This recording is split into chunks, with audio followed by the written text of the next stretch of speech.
Baik. Alhamdulillah semua pembicara sudah hadir dan juga pembahas Pak Rizkyana sudah hadir. Kami mulai saja, nggih. Baik, bismillahirrahmanirrahim. Assalamualaikum warahmatullahi wabarakatuh. Waalaikumsalam warahmatullahi wabarakatuh. Selamat pagi Bapak Ibu semua yang sudah hadir di sini, baik yang di Jogja maupun yang di luar Jogja. Semoga kita semuanya mengikuti forum ini dalam kondisi yang sehat tanpa kurang suatu apapun. Amin. Amin. Iya, terima kasih kepada Prof. Yayi Suryo Prabandari sebagai pembicara dan juga Dr. Hayu Koimumunazala sebagai pembicara kedua dan juga sebagai pembahas.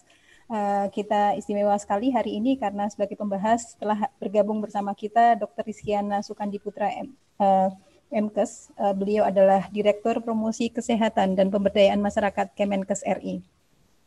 Baik, seminar kali ini kita akan membahas tentang peran promosi kesehatan di dalam penanganan COVID-19. Sebagai pengantar, Prof. Yayi sudah menyiapkan slide-nya ya. Sebagai pengantar untuk Prof. Yayi Suryo Prabandari, saya kira kita hampir semua pembicara di sini kita sudah mengenal dengan baik, gitu ya. Prof. Yayi Suryo Prabandari, beliau adalah profesor di bidang promosi kesehatan dari Fakultas Kedokteran, Kesehatan Masyarakat dan Keperawatan Universitas Gadjah Mada. Beliau juga sebagai ketua jejaring Health Promoting University di Indonesia maupun di UGM. Kalau akan bercerita tentang publikasi beliau sudah sangat panjang, nanti nggak selesai waktunya, begitu ya, Prof? Baik. Ya. Kemudian pembicara yang kedua, baik, pembicara yang kedua adalah Dr. Hayu Koimumunazala, maaf, Dr. Zala ini. Iya, saya selalu salah untuk menyebut nama beliau meskipun setiap hari kita di kantor yang sama ya. Beliau adalah lulusan Fakultas Kedokteran UGM dan kemudian beliau melanjutkan di S2 Imperial College London, Inggris. Saat ini beliau adalah dosen di Fakultas Kedokteran Kesehatan Masyarakat dan Keperawatan UGM di Departemen Perilaku Kesehatan, Lingkungan dan Kedokteran Sosial. Jadi satu departemen dengan Prof. Yayi. Dan sebagai pembahas di sini adalah Dr. Rizkyana Sukandiputra MKes. Beliau adalah Direktur Promosi Kesehatan dan Pemberdayaan Masyarakat Kemenkes RI. Kalau mau bercerita tentang prestasi, ini juga beliau segudang prestasinya begitu ya. Jadi saya kira cukup mudah mencari profil beliau di internet begitu ya. Baik, saya sendiri, saya Supriyati, saya juga dosen di Fakultas Kedokteran, Kesehatan Masyarakat dan Keperawatan di departemen yang sama dengan Prof. Yayi dan Dr. Zala. Baik, Bapak Ibu semua, tanpa memperpanjang waktu, saya kira kita akan memulai forum ini dengan presentasi dari Prof. Yayi terlebih dahulu tentang peran promosi kesehatan dalam penanggulangan COVID-19. Baik, monggo waktu saya persilahkan kepada Prof. Yayi, mungkin kurang lebih 20 menit maksimal ya untuk masing-masing pembicara, baru kemudian nanti pembahas dan kita akan berdiskusi. Terima kasih Bu Supri baru mau tanya berapa menit. 20 menit, Prof. Terima kasih. Yang pertama adalah terima kasih pada Dr. Rizky yang sudah bisa meluangkan waktunya untuk seminar kali ini. Dan juga terima kasih pada Bu Supri, Mbak Zahla, sudah bisa juga hadir pada seminar kali ini yang memang diselenggarakan kerjasama antara Kanal dan Departemen Ilmu Perilaku Kesehatan, Lingkungan, dan Kedokteran Sosial, Fakultas Kedokteran, Kesehatan Masyarakat, dan Keperawatan Universitas Gadjah Mada. Jadi sekarang memang panjang banget nih. Dan ini adalah profil departemen kami itu Bu Supri itu adalah sosiolog, kemudian menempuh promosi kesehatan, dokternya dalam bidang promosi kesehatan, tapi ada sosiologinya juga. Mbak Ayu ini S1-nya dokter, tapi kemudian mengambil public health ya. Jadi memang sangat beragam. Saya mempunyai latar belakang psikologi, tetapi kemudian saya menempuh pendidikan lanjutan juga tentang komunitas kedokteran komunikasi. Baik, Bapak Ibu, selamat pagi, salam sehat, Assalamualaikum warahmatullahi wabarakatuh. Waalaikumsalam warahmatullahi wabarakatuh. Salam sejahtera dan salam sehat untuk semuanya. Dan pada hari ini saya akan berbagi mengenai apa yang sudah kami lakukan, sekaligus sedikit mengingatkan kembali ya bahwa apa itu promosi kesehatan. Ya, jadi ini 2 hari yang lalu, mungkin ini sudah berubah lagi karena COVID ini memang sangat cepat ya. Jadi ini slide yang saya ambil, saya sudah membuat slide saya 2 hari yang lalu. Jadi ini adalah data yang mungkin 3 hari yang lalu yang saya dapatkan. Tapi dengan percepatan semacam ini, promosi kesehatan ini harusnya juga mempunyai peran ya. Jadi presentasi saya akan lebih ke bagaimana peran promosi kesehatan ini. Sebagaimana kita ketahui, promosi kesehatan ini memang perkembangan atau perluasan dari pendidikan kesehatan. Diawali dari sejarahnya memang pendidikan kesehatan, tapi kemudian untuk pendidikan kesehatan saja tidak cukup untuk bisa mengatasi permasalahan dan tidak bisa membantu sektor-sektor lainnya, sehingga memang di dalam buku terbaru promosi kesehatan itu, promosi kesehatan adalah secara sederhana saja adalah pendidikan kesehatan plus kebijakan. Jadi itu adalah promosi kesehatan. Dan kalau definisinya yang sudah ada sejak lama adalah dari WHO, itu adalah proses untuk membuat masyarakat melakukan kontrol dan memperbaiki kesehatan. Jadi untuk COVID saat ini, ya bagaimana mereka mengontrol dirinya supaya bisa tercegah dari COVID ya, dan memperbaiki kesehatannya, ini juga saatnya. Jadi PHBS rupanya tidak hanya cocok untuk PTM, Pak Rizky ya, tetapi juga untuk penyakit menular. Dan ini kombinasi perubahan yang ditujukan itu bisa lewat pendidikan, lewat organisasi, ekonomi, lingkungan, menjadi sehat, dan kemudian ini menjadi norma. Sebetulnya yang diinginkan adalah menjadi norma. Jadi jangan lupa nanti kalau sudah selesai COVID-nya sudah bisa teratasi, perilaku hidup bersih sehat itu tetap dilakukan. Jadi ini kalau kita melakukan promosi kesehatan, menurut salah satu buku klasik Dignan dan Gar, ini memang kita harus mulai dari analisis komunitas. Jadi kita mengkaji apa sih sebetulnya masalah kesehatannya, masalah perilakunya apa, kemudian lingkungan yang mempengaruhi juga apa. Dan nanti kita akan menilai ini dalam artian adalah yang mempunyai masalah di sini siapa, sehingga nanti sasarannya itu bisa pas. Oke, nah kemudian baru setelah itu direncanakan, dilaksanakan, dan dievaluasi. Nah, berhubung penyakit menular itu sangat cepat, sehingga diperlukan cara bagaimana mengembangkan alur seperti ini tapi secara cepat gitu ya. Jadi ini saya paparkan apa yang sudah dilakukan di UGM.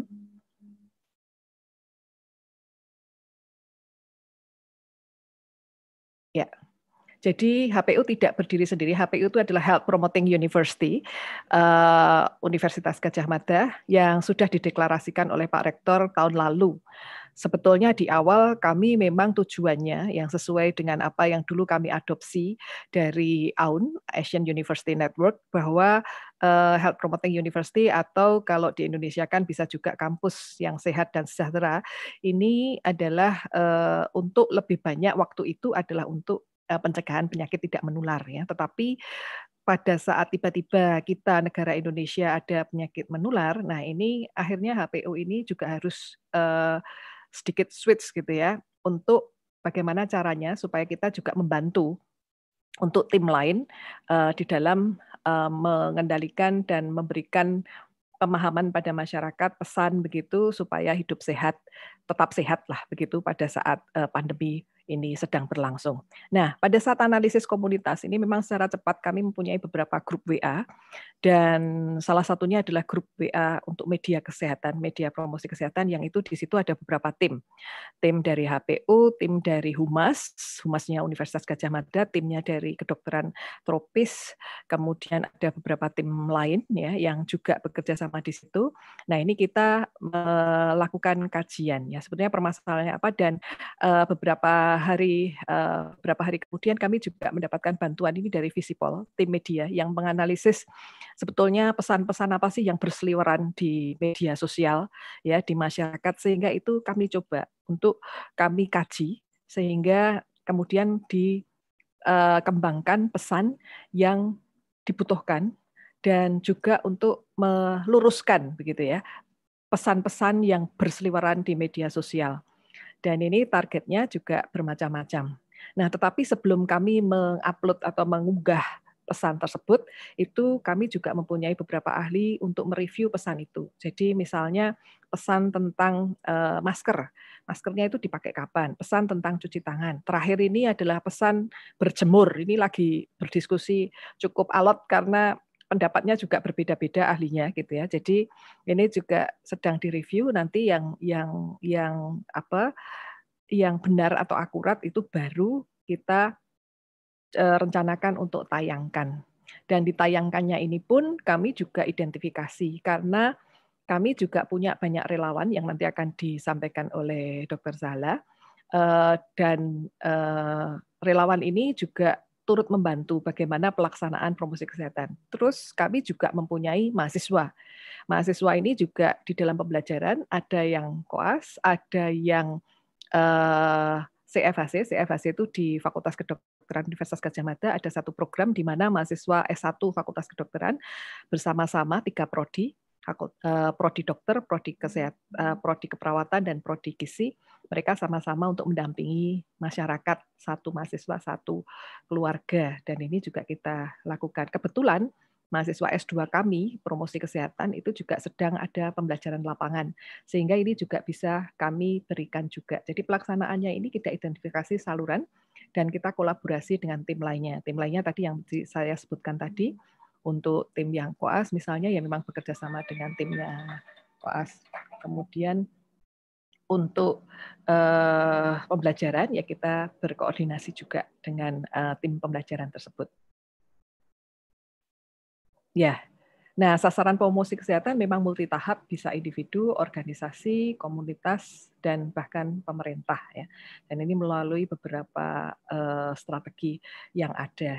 Dan saya menyampaikan ini yang kami lakukan di sini, yang secara individu memang lewat beberapa media ya. Jadi penyampaian via WA melalui call center. Call centernya ini juga sudah dilatih juga.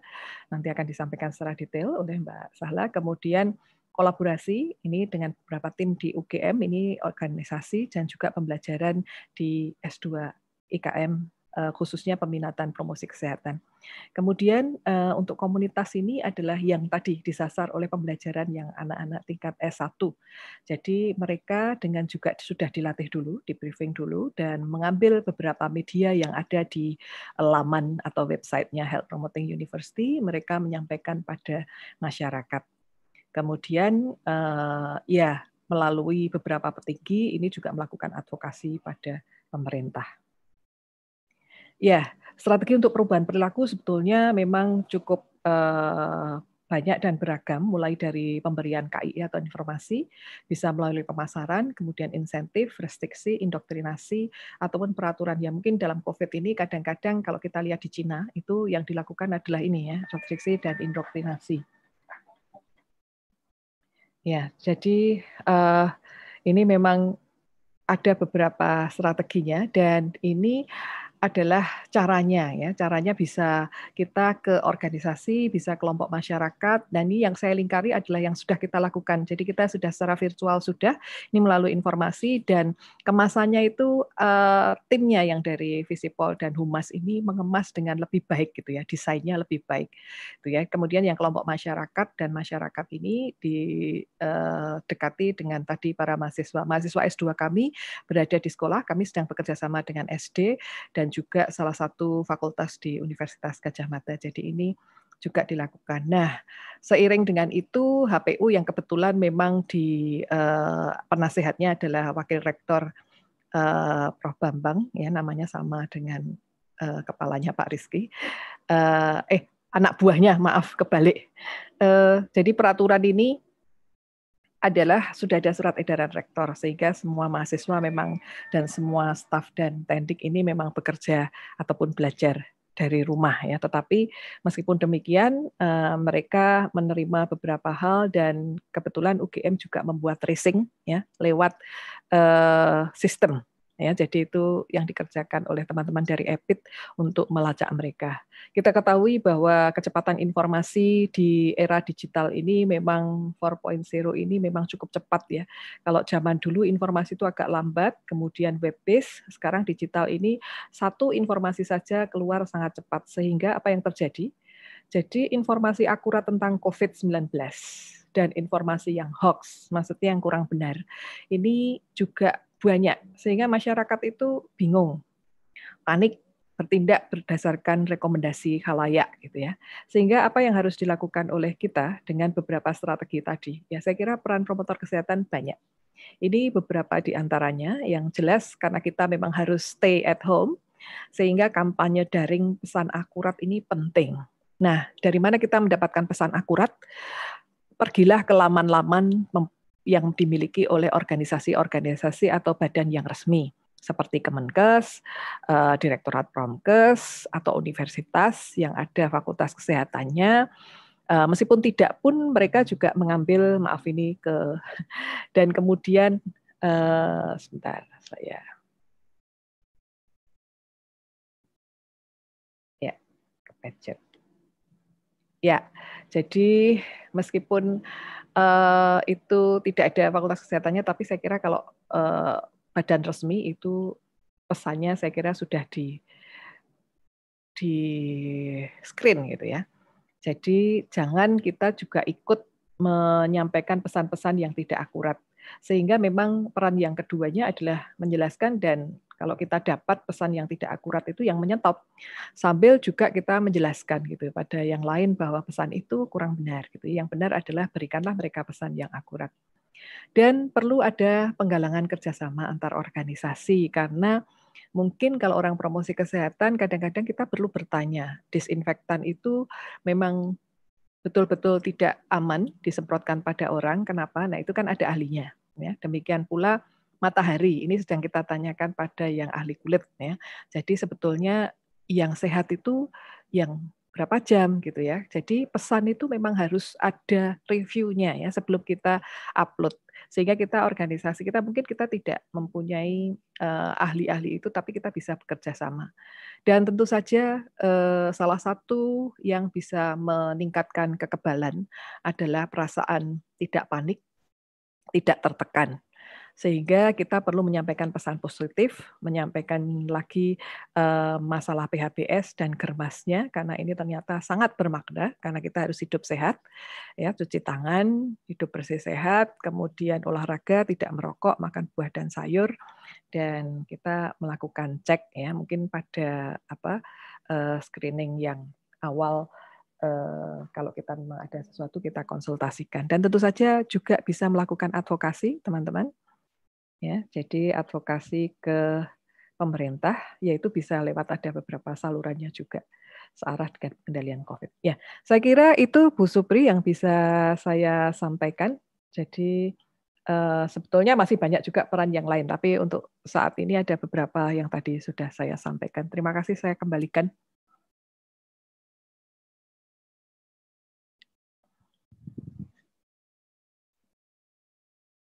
Ini. Halo?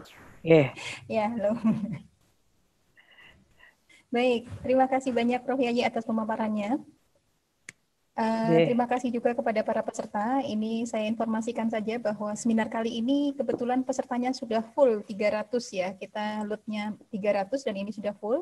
Dan beberapa peserta mengikuti acara ini via YouTube gitu. Jadi live di YouTube, dan nanti kita akan memberikan beberapa menit waktu untuk pertanyaan dari peserta yang melalui YouTube. Baik, untuk selanjutnya silahkan Dokter untuk mempresentasikan. Beliau adalah koordinator relawan call center UGM. Jadi kalau di UGM ada beberapa kelompok relawan, dan kebetulan beliau ini salah satu koordinatornya yang menangani khusus untuk call center. Call center ini dibuka bagi masyarakat umum, bukan hanya untuk sivitas akademika UGM. Baik, waktu dan tempat silahkan 20 menit, Dr. Zala.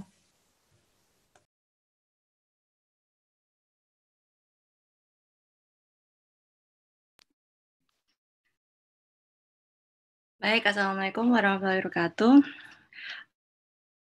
Terima kasih banyak atas waktunya, Bu Supri, Pak Dr. Rizkyana dan juga Bu Yai. Hari ini mungkin saya lebih banyak sharing tentang pengalaman bagaimana relawan untuk berpartisipasi dalam memberi edukasi pada masyarakat yang menghubungi melalui call center. Jadi seperti yang mungkin sudah dirasakan oleh teman-teman semua di sini, perkembangan informasi tentang COVID di Indonesia itu begitu cepat berganti. Jadi pada bulan Februari lalu ketika sudah mulai isu COVID booming di Cina atau di negara-negara tetangganya, di Indonesia ini cenderung masih santai atau masih denial bahwa COVID akan sampai ke Indonesia dan juga akan menjadi isu yang besar. Sampai pada akhirnya pada tanggal 2 Maret baru diumumkan kasus yang pertama dan masyarakat kita baru sadar ternyata memang bisa masuk, dan mulai dari situ informasi-informasi tentang COVID itu terus membanjiri dan beredar begitu cepat sampai sekarang. Rasa panik itu, rasa kekhawatiran tentang COVID semakin berkembang lagi karena ini sekarang kondisi di Indonesia cukup mengkhawatirkan, di mana sekarang sudah angka kematian dari COVID-nya cukup tinggi. Selanjutnya, efek dari itu, begitu banyak informasi yang beredar yang tidak diketahui kebenarannya, karena kecenderungan masyarakat di Indonesia banyak mengakses informasi itu yang dikirim melalui media sosial seperti WhatsApp atau Facebook, dan tidak punya keinginan atau belum memahami bagaimana cara untuk menelusuri apakah informasi tersebut tepat atau tidak, bagaimana memilah sumber yang baik itu seperti apa, sehingga kita tidak hanya berhadapan dengan pandemi coronavirus, tapi kita juga berhadapan dengan infodemik, informasi-informasi yang menyebar tentang virus corona itu, sehingga ini menimbulkan keresahan di masyarakat. Nah, berangkat dari situ, ini saya mau sharing tentang pengalaman bagaimana di UGM ini kita mengembangkan awal mulanya masyarakatnya yang menghubungi UGM menanyakan berbagai hal tentang COVID, yang pada waktu itu dari UGM belum siap untuk menjawab karena call center-nya hanya call center UGM secara umum ya, yang kemudian dijawab oleh pihak humas dan bukan orang yang terlatih dan sudah membaca informasi yang tepat terkait dengan COVID. Sehingga akhirnya dibentuk hotline khusus untuk informasi tentang COVID, dan ini minta bantuan dari relawan-relawan yang kemudian kami latih. Jadi ini nomor yang kami gunakan sebagai call center yang sudah di-share selama lebih dari seminggu terakhir, dan kami sudah mendapatkan beberapa telepon masuk menanyakan tentang COVID-19 ini. Dan ini tidak hanya dibuka untuk Sivitas UGM, tapi kami juga membuka untuk umum. Yang pertama, kenapa dibentuk? Tujuannya karena kami ingin memahami dulu kondisi yang sedang dialami oleh Sivitas UGM, terutama, dan juga masyarakat sekitar terkait dengan COVID. Selanjutnya, berdasarkan informasi itu, kami ingin menyampaikan informasi berbasis bukti kepada Sivitas UGM dan juga masyarakat. Karena banyak yang menghubungi call center itu karena banyak yang membaca informasi-informasi tentang COVID, tapi sumbernya tidak jelas. Jadi beberapa yang menghubungi memang ingin klarifikasi beberapa informasi. Kemudian call center ini juga ada bagian-bagian yang lain yang bertugas untuk melakukan screening kesehatan. Ini terutama dilakukan bagi Sivitas UGM. Jadi sudah bisa lihat ada platform semua master itu semua diminta untuk mengisi bagaimana keadaannya sekarang, apakah ada gejala ataukah ada riwayat bertemu dengan pasien yang positif, atau mungkin ada kekhawatiran tertentu ya. Jadi bisa diisi di form itu dan kemudian itu akan di follow up oleh tim dari call center. Selanjutnya juga kami memiliki tujuan untuk memberi dukungan psikososial bagi masyarakat yang membutuhkan.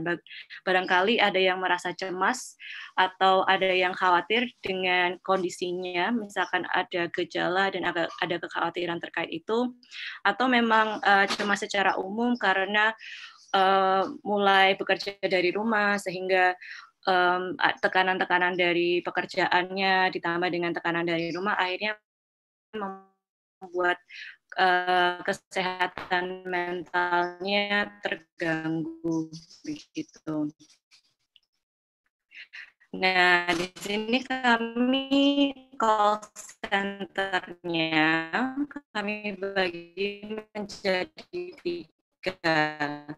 Jadi saya di sini membantu koordinasi teman-teman di call center yang umum yang tadi saya sampaikan nomornya. Di sini kami bisa melakukan screening yang sederhana dan juga mengarahkan penelpon sesuai hasil screening itu. Jadi kalau untuk screeningnya, ketika ada yang menelpon menanyakan mungkin saat ini mereka demam 3 hari, apa yang mereka lakukan itu kami dibantu untuk apakah betul-betul fasilitasikan atau ke dokter atau cukup di rumah saja gejalanya hilang.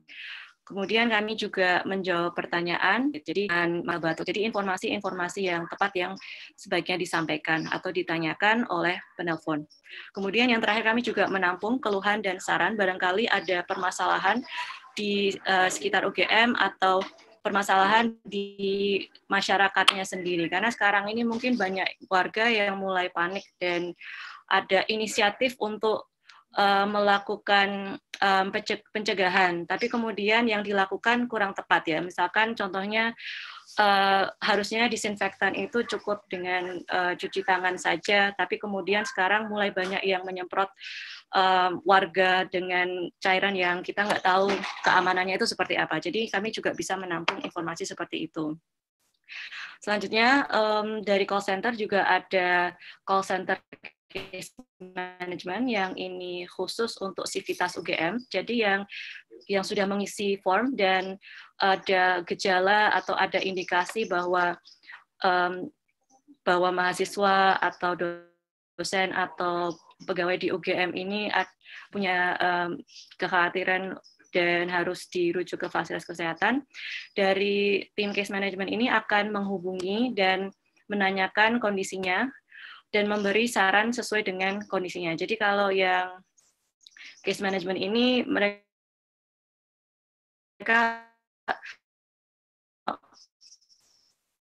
apakah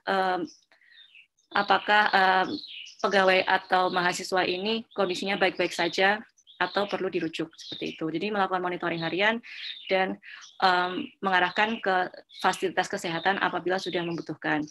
Selanjutnya yang terakhir ada call center untuk psikologi. Jadi yang call center psikologi ini nanti bisa menghubungi atau dihubungi untuk memberi dukungan psikologis bagi yang merasa cemas.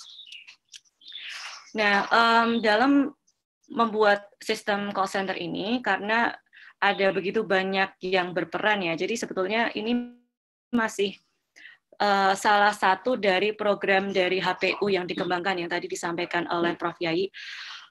Jadi butuh koordinasi yang baik. Koordinasi yang kami lakukan selama ini, jadi di sini saya di dalam call center yang informasi umum, di sini bisa dilihat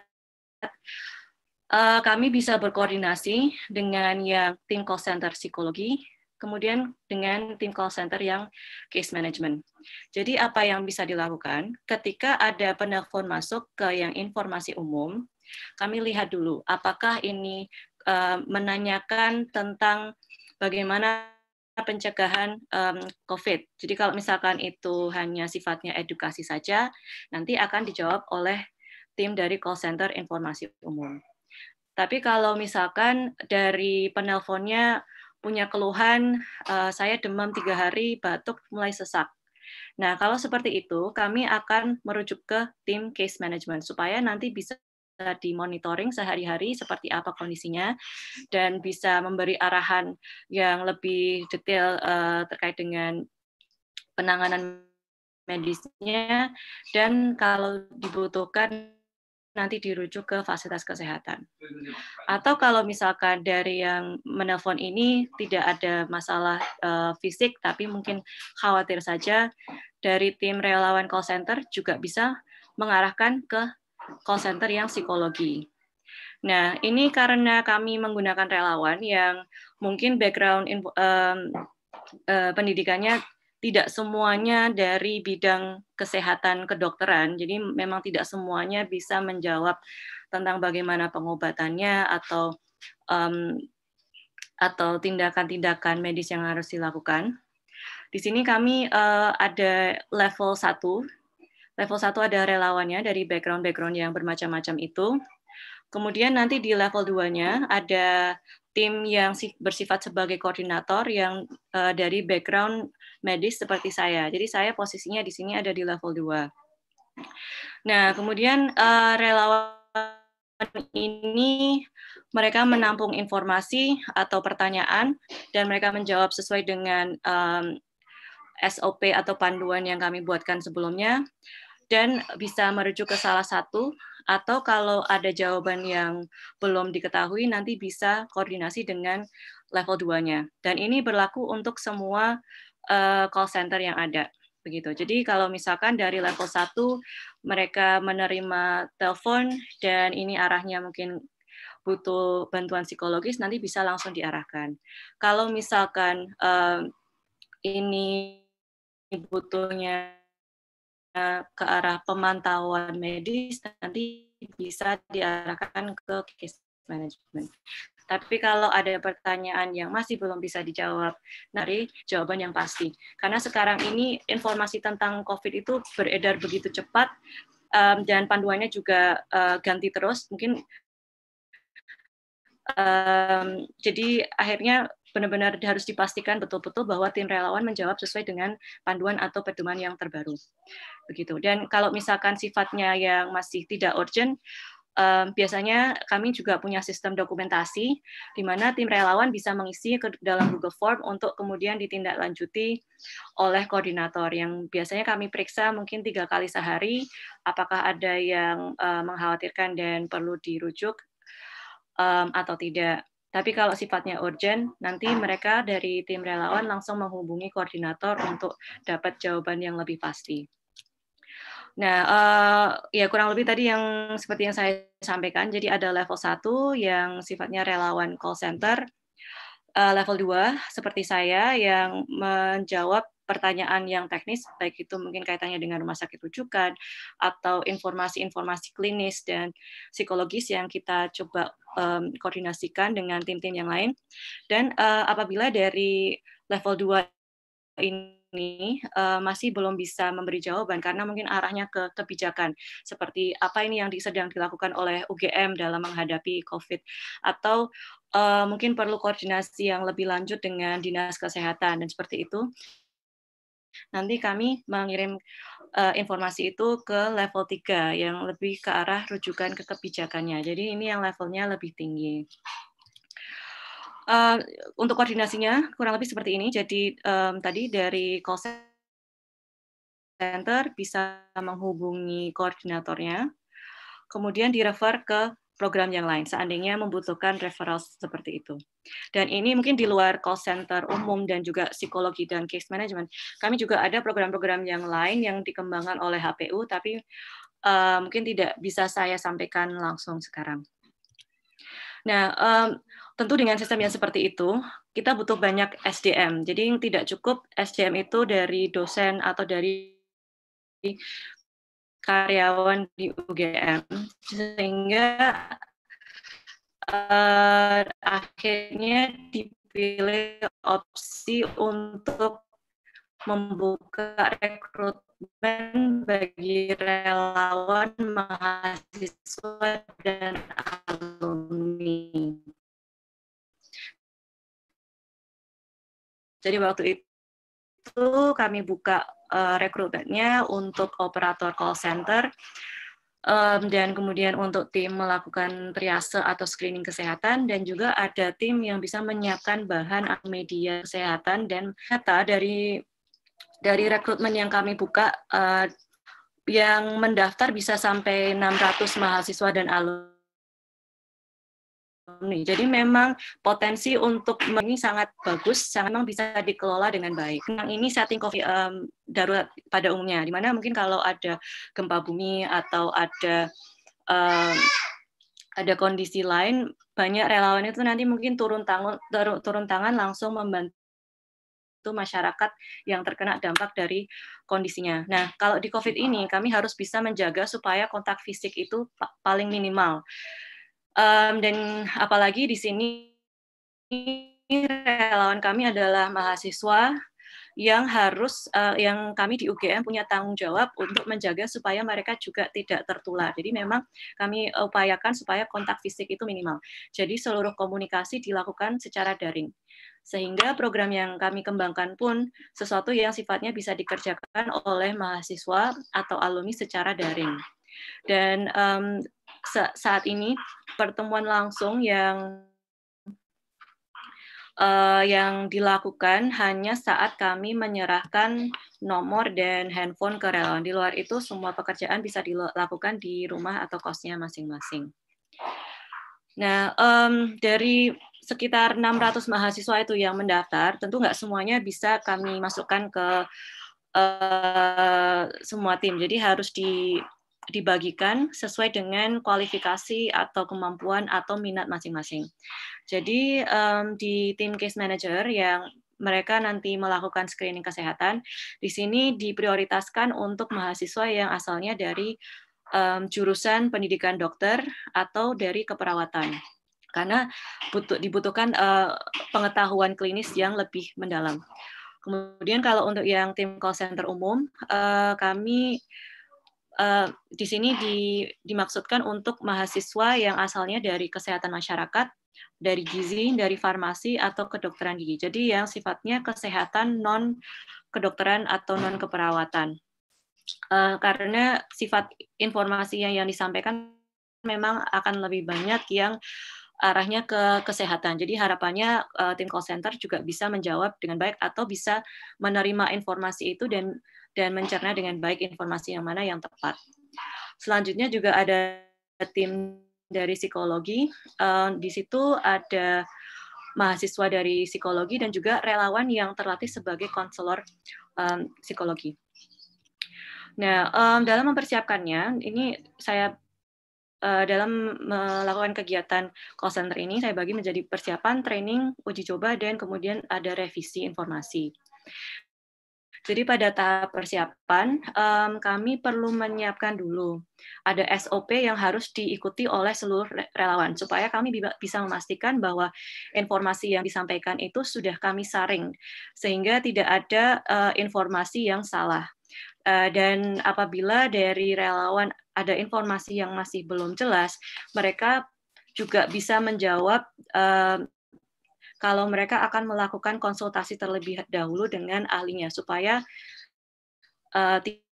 tidak berdasarkan mungkin informasi yang mereka dapat, tapi kembangkan SOP-nya berdasarkan informasi yang terkumpul dari berbagai macam panduan dari Kementerian Kesehatan, dari WHO, dan juga CDC.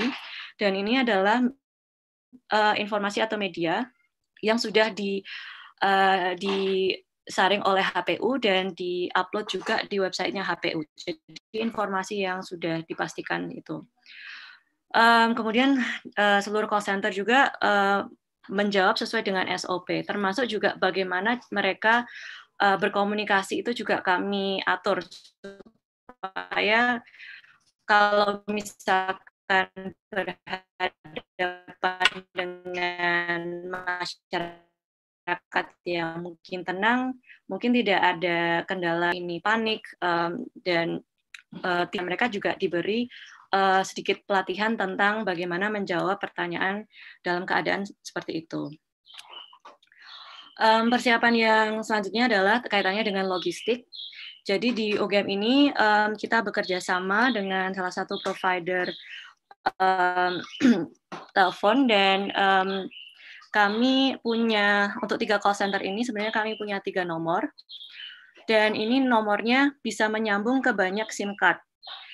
Jadi misalkan yang nomor untuk case management, kami buat supaya ini nanti menyambung ke 30 HP relawan, supaya nanti bisa menelpon bersamaan dan nomornya itu satu saja. Kemudian juga untuk call center umum, kami juga ini nomornya bisa terbagi ke 10 line, supaya siapapun yang menelpon ke nomor itu bisa langsung ditampung oleh siapapun relawan yang saat itu sedang berjaga. Yang sama juga kami lakukan untuk yang call center psikologi. Dan di sini alhamdulillah juga dari UGM bisa menyediakan 35 handphone untuk direplikasi di tempat lain dan tidak ada handphone seperti itu. Sebetulnya cukup dengan SIM card yang bisa dibuka lainnya nyabang ke beberapa SIM card yang lain seperti yang telah kami lakukan di sini. Selanjutnya, tentu karena ini relawan dari berbagai macam latar belakang, kami harus melakukan training dulu. Jadi waktu itu kami mengadakan training dua kali pelatihan. Jadi ini ada beberapa materi yang kami sampaikan. Yang pertama ada gambaran umum tentang kegiatannya itu seperti apa, dan materi-materi yang ada di SOP dan juga di websitenya HPU kami ajarkan ke tim relawan supaya semuanya bisa paham. Kemudian juga teknis penggunaan handphonenya sendiri, dan juga bagaimana mereka bisa di sini ke data dari penelpon dan juga pertanyaan mereka supaya dapat ditampung dan sarannya apakah sudah dijawab. Kemudian juga kami dibantu oleh Bu Diana dari psikologi memberi materi tentang mungkin psychological first aid. Jadi bagaimana operator-operator call center kami juga bisa membantu untuk menenangkan penelpon yang mungkin sedang panik. Dan ada latihan tanya jawabnya juga. Kemudian baru kami melakukan uji coba selama 1 minggu terakhir, dan ini melibatkan 10 relawan yang masing-masing memegang 1 handphone.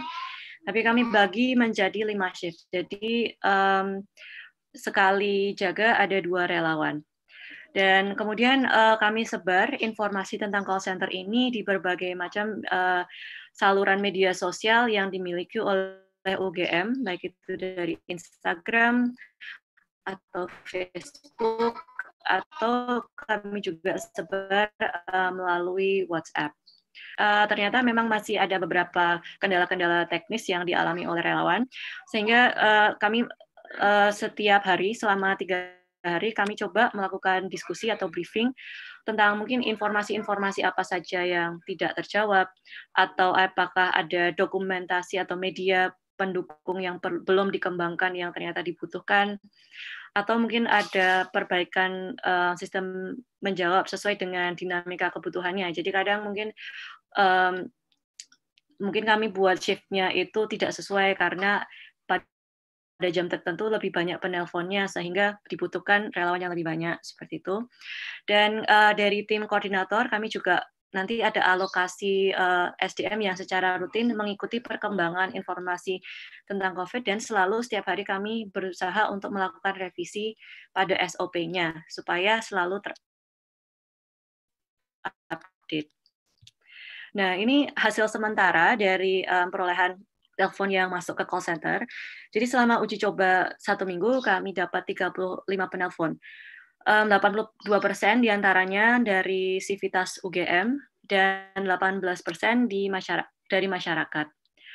Kemudian dari jenis pertanyaan yang diajukan, lebih banyak yang masih menanyakan ke arah screening dan rekomendasi. Jadi ini menandakan bahwa kebanyakan yang menelpon ke hotline itu menanyakan gejala yang mereka alami atau kekhawatiran yang mereka alami tentang kesehatan mereka sendiri. Baru ada dilanjutkan dengan mungkin yang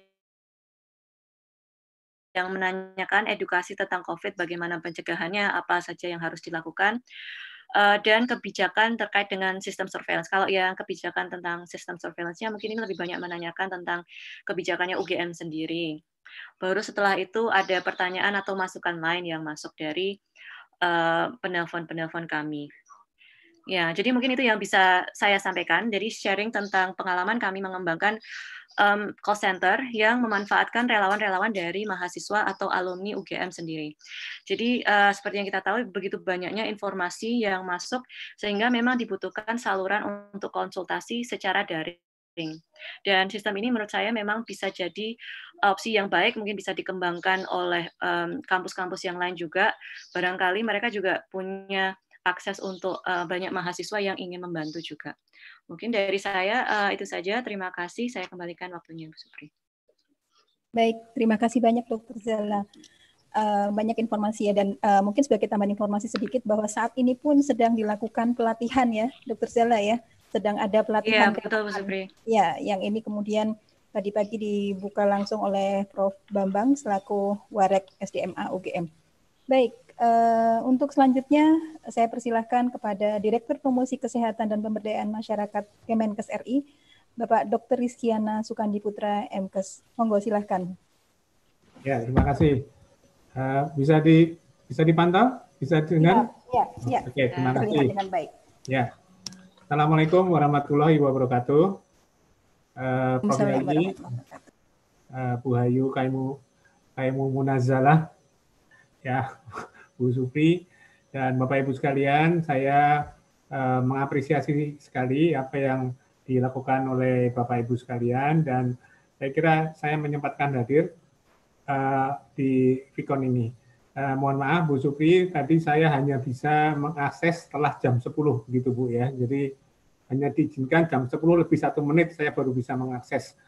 Nah, yang pertama saya mengucapkan terima kasih kepada guru saya Prof. Yayi Prabandari, karena ibulah saya bisa menduduki sekarang ini Bu, gitu. Ya. Nah, kemudian saya ingin menyampaikan bahwa kondisi yang kita alami, terutama di Jakarta ini, yang merupakan epicentrum daripada coronavirus itu, apa yang terjadi memang sungguh luar biasa. Oleh sebab itu, kita dari Promkes ini memang dituntut untuk lebih banyak action di lapangan. Dengan tingkat kematian yang 8,9%, ya, angka terakhir sekitar 8,9%, ini menunjukkan bahwa Indonesia itu kondisinya lebih memprihatinkan begitu ya. Kalau yang rata-rata tempat lain sekitar 5, 6, bahkan Korea Selatan ataupun di Singapura di bawah 3%, kita mencapai 8,9%. Nah, oleh sebab itu, kalau kita berbicara tentang hanya di patient center, gitu, maka kita akan disibukkan oleh berbagai permasalahan berkaitan dengan APD, alat pelindung diri, berkaitan dengan rapid test, berkaitan dengan masker, dan seterusnya. Nah, oleh sebab itu, orientasinya bukan hanya di patient based gitu, tapi sudah mengarah kepada community based. Nah, kalau bilang tentang community based, maka peran Promkes itu akan selalu dipertanyakan apa yang bisa dilakukan di masyarakat. Nanti kita akan menyentuh kepada yang disampaikan oleh Bu Hayu Munazala tadi. Saya hanya melihat bahwa kejadian yang terjadi, yang kami amati adalah bagaimana orang yang tidak tahu itu menjadi tidak melakukan apa-apa. Sementara yang tahu itu ada yang tidak peduli. Sementara ada yang tahu terpaksa juga peduli dengan terpaksa juga. Nah, ini yang terjadi di masyarakat, sehingga informasi yang kita berikan sama, tapi reaksinya bisa tidak sama. Oleh sebab itu, saya melihat bahwa kita perlu banyak orang, kita perlu banyak sumber, kasarnya kita perlu banyak mulut untuk menyampaikan pesan itu kepada masyarakat sesuai dengan latar belakang yang ada. Kemudian berikutnya, bahwa kita pada kondisi tertentu, kita harus melihat orang kadang-kadang tidak punya pilihan ya, dalam melakukan satu kegiatan. Orang yang harus pergi seperti saya ini tidak ada work from home, jadi tiap hari harus hadir di kantor, kemudian juga staf juga ada yang piket semacam itu, maka dia tidak punya pilihan selain harus datang ke kantor dengan menggunakan transportasi baik pribadi maupun lokal atau berinteraksi dengan yang lain. Artinya risiko-risiko yang ditanggung oleh kita semua tentu tidak bisa kita hindarkan. Kita tidak punya pilihan. Sebaliknya, kalau kita mengatakan bahwa kita work from home, tapi faktanya kita justru berkumpul, kemudian pergi tamasya kemana begitu ya, daerah wisata, yang terjadi adalah sebetulnya orang-orang seperti inilah yang perlu dihukum begitu ya. Jadi orang sudah punya pilihan tapi tidak melakukan tindakan-tindakan pencegahannya. Nah, ini yang perlu kita lihat. Kemudian ya, kita melihat juga ada local champion ya, local champion. Kita lihat di YouTube, kita lihat di berbagai media dan laporan dari teman-teman kabupaten kota, dari provinsi, banyak yang jadi local champion di sana, baik di masyarakatnya maupun di rumah sakitnya, ya, berkaitan dengan relawan, berkaitan dengan bantuan APD, bantuan masker dan seterusnya. Jadi kita akan melihat, nanti akan saya sampaikan apa yang perlu dikerjakan di daerah lokus, daerah-daerah yang sudah menyatakan daerah bencana maupun daerah-daerah yang bukan lokus atau yang belum menjadi bencana. Nah, Prof. Yayi, ini merupakan suatu peristiwa yang luar biasa. Nanti saya mungkin akan mohon arahan dari Prof. Yayi juga, sekiranya ada sesuatu yang bisa dikerjakan dalam situasi yang berbeda dengan yang sesungguhnya. Contoh ini tadi, apa yang kita lakukan terhadap daerah-daerah yang merupakan lokus daripada coronavirus dan yang sudah menyatakan sebagai daerah bencana, itu apa yang perlu kita lakukan. Kemudian apa yang kita lakukan juga untuk daerah yang belum menjadi lokus. Nah, kasarnya adalah kalau yang di lokus, ini sementara kami fokus kepada bagaimana memutus rantai penularannya. Tapi kalau pada yang non-lokus, bagaimana kita membuat satu kegiatan berupa community engagement tentang perilaku hidup bersih dan sehat, gitu ya, dengan semua konsekuensi logisnya. Jadi ini kira-kira intervensi yang dilakukan di lapangan. Kemudian saya akan fokus yang pertama kepada Prof. Yayi, guru saya. Prof. Yayi benar bahwa kalau melihat dari Ottawa Charter ya, itu kan memang ada dari individu, keluarga, kemudian lingkungan, regulasi dan kebijakannya. Nah, permasalahannya Prof. Yayi, kalau kita mempunyai sasaran yang multi sasaran semacam itu, sekarang kita dalam kondisi darurat, Prof. Yayi. Kita tidak punya banyak waktu, kita tidak punya banyak biaya, begitu. Tapi bukan tahapnya yang multi, tapi satu tahap yang multi sasaran itu gimana caranya, begitu ya. Ini kondisi yang seperti sekarang ini. Nah, satu waktu saya pernah diminta untuk mendampingi Pak Menteri mengunjungi satu wilayah di Nusa Tenggara Timur, begitu. Ini sasarannya banyak dari individu berbagai latar belakang, tapi waktunya hanya sekali itu, ya, hanya satu periode. Nah, apa yang bisa kita lakukan dalam waktu yang pendek dengan sasaran yang banyak, tapi dengan satu tahapan saja. Ini kondisi promkes dalam darurat, situasi darurat. Ini perlu ada rumusan-rumusan yang bersifat khusus. Kemudian berkaitan dengan HPU yang Prof. Yayi sampaikan, di slide nomor 6 kalau tidak salah, selain dari masalah internal yang ada di HPU sendiri yang perlu kita create ya, kita susun supaya itu memberikan manfaat bagi mahasiswa, tapi juga bagaimana itu mempunyai pengaruh terhadap masyarakat di sekitarnya. Kampus itu tidak berdiri sendiri, dia tetap ada masyarakat yang keluar masuk di sana. Nah, ini bagaimana kampus juga memberikan suatu edukasi kepada masyarakat supaya mempunyai perilaku yang sama sesuai dengan kondisi wilayahnya.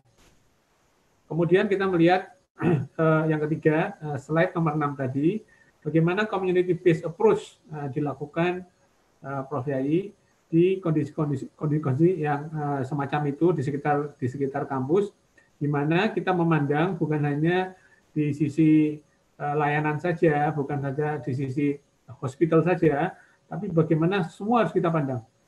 Nah, dari petugas kebersihannya, dari bagaimana di mall, bagaimana di tempat publik, pasar, dan sebagainya. Nah, inilah yang kita lihat bagaimana community based approach bisa kita terapkan dalam satu kali tahap pendekatan.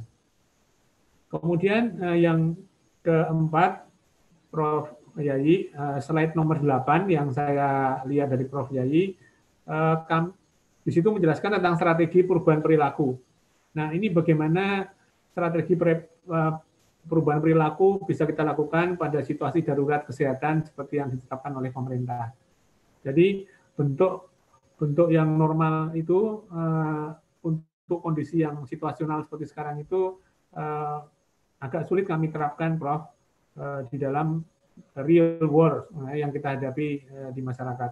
Apalagi kita menghadapi bahwa, mohon maaf ini, kalau di Jakarta, orang yang punya duit banyak, orang yang kaya justru, kalau menurut saya nih secara subjektif, itu yang membawa penyakit ini kemana-mana, begitu ya. Nah, orang yang tidak punya pilihan, dia harus di rumah, dan seterusnya, ya dia nggak bisa kemana-mana. Nah, ini yang membuat saya jadi berpikir perlu ada strategi perubahan perilaku dalam kondisi yang darurat semacam ini. Kemudian untuk slide nomor 11, kalau saya tidak salah, Prof. Yayi menjelaskan tentang peran dari promotor kesehatan, dan ini menjadi penting, menjadi kunci dalam kondisi sekarang ini. Kalau kita gagal melakukan upaya pencegahan atau pemutusan rantai penularannya, maka yang terjadi adalah tsunami di sisi layanannya, di sisi rumah sakitnya, begitu. Nah, apa yang kita perlukan adalah bagaimana kita melakukan komunikasi perubahan perilaku di lapangan dengan latar belakang yang berbeda. Dan yang kedua, Prof. Yayi, apakah kita perlu membuat semacam defense line, begitu ya, defense line yang bentuknya kita bisa gambarkan line pertama defense-nya di paling luar gitu, kedua, ketiga sampai ke defense yang paling dalam itu nanti kita mau seperti apa. Nah, ini mungkin kita perlu pikirkan sehingga promotor itu bisa melakukan deteksi, kemudian bagaimana melakukan isolasi, dan kemudian melakukan treatment. Saya kira itu yang Prof. Yayi, kalau mohon izin saya memberikan masukan ataupun ulasan berdasarkan apa yang kami alami sehari-hari sampai hari ini, begitu. Kemudian untuk Bu Dr. Hayu Kaimah Munazzalah, saya kira 4 fase yang tadi saya sebutkan tadi, ya, sejak deteksinya, laporan, isolasi, maupun kepada treatment itu dibutuhkan oleh situasi seperti sekarang ini. Nah, call center yang ada di Kemenkes itu tidak cukup lagi menampung permintaan informasi dari masyarakat. Nah, oleh sebab itu mungkin sekarang waktunya bahwa call center itu harus diberikan alternatif. Pada titik tertentu call center akan menjadi harapan, pada titik yang lain harus ada semacam aplikasi yang bisa digunakan oleh masyarakat secara langsung. Ya, jadi kalau kita melihat mungkin kita bisa membuat semacam aplikasi apakah yang harus dilakukan orang-orang dengan orang tanpa gejala, bagaimana dengan orang dalam pemantauan, bagaimana pasien dengan pengawasan misalnya. Nah, ini adalah bisa kita buatkan di dalam semacam aplikasi dengan tanda-tanda ini, maka Anda masuk ini, maka yang dilakukan semacam itu. Kalau itu yang terjadi, maka tidak semua orang datang ke dalam call center-nya. Nah, yang masuk ke call center adalah orang-orang yang bisa diberikan penjelasan-penjelasan, membutuhkan penjelasan yang lebih rinci. Kemudian yang berikutnya adalah menggunakan quick response code yang biasa kita gunakan untuk memperoleh atau menyebarkan informasi itu kepada masyarakat ya, dengan mudah dengan quick response code. Ini adalah salah satu bentuk dari bagaimana kita melakukan pemberian informasi kepada masyarakat. Kemudian kaitannya dengan call center ini saya melihat bagaimana call center itu tidak pasif tapi bisa aktif gitu dengan melakukan semacam edukasi begitu yang sifatnya for the people by the people begitu. Apa yang dikerjakan oleh masyarakat bisa dikerjakan masyarakat dan tinggal membaca dia bisa. Oleh sebab itu, Bu Supri sudah saya kirimkan itu suatu bentuk buku informasi yang kita desain untuk masyarakat sasarannya, begitu informasinya. Ya, terima Ini yang kasih nanti Pak akan Lutfi. bisa membantu. Intinya adalah, Bu Dr. Hayu, bahwa ada 3 hal. Yang pertama tentang community engagement, yang mengajarkan bagaimana mengukur suhu, bagaimana memanage observasinya dari gejalanya, apakah akan perlu dikarantina, kemudian apakah tidak, begitu, apakah perlu di rumah sakit apa tidak, itu ada di situ. Kemudian ada bagaimana melakukan surveillance. Nah, surveillance itu bisa dilakukan oleh RT, RW maupun Satgas RW-nya yang mendeteksi orang-orang dengan gejala tertentu. Kemudian yang kedua adalah tentang community health education. Community health education ini yang saya sampaikan ada media yang bisa diakses secara mudah dan tidak perlu call center. Juga ada hygiene sanitasi, kemudian bagaimana memfasilitasi distance learning, social distance maupun physical distance begitu di fasilitas publik. Nah, perlu saya ingatkan di sini bahwa sekarang ini sudah mulai ada aliran dari pekerja migran Indonesia yang di luar negeri yang kembali ke kita. Ya, kita nggak pernah bisa kontrol karena datang dari berbagai negara dan kita tidak tahu ngerti apakah dia mempunyai kontak dengan sumber penularan. Terakhir kaitannya dengan relawan, Dr. Hayu, yang non medis, ada 5 hal yang kami harapkan dari relawan ini. Yang pertama tentu memberikan informasi, KIE begitu, dan edukasi. Yang kedua melakukan edukasi, bagaimana perilaku yang benar. Yang ketiga adalah bagaimana mengorganisasikan masyarakat, ya, berbentuk satgas. Ya. Kemudian yang keempat adalah bagaimana melakukan pemantauan, atau bahasa kita adalah surveillance, ya, berapa yang mempunyai gejala atau yang tidak.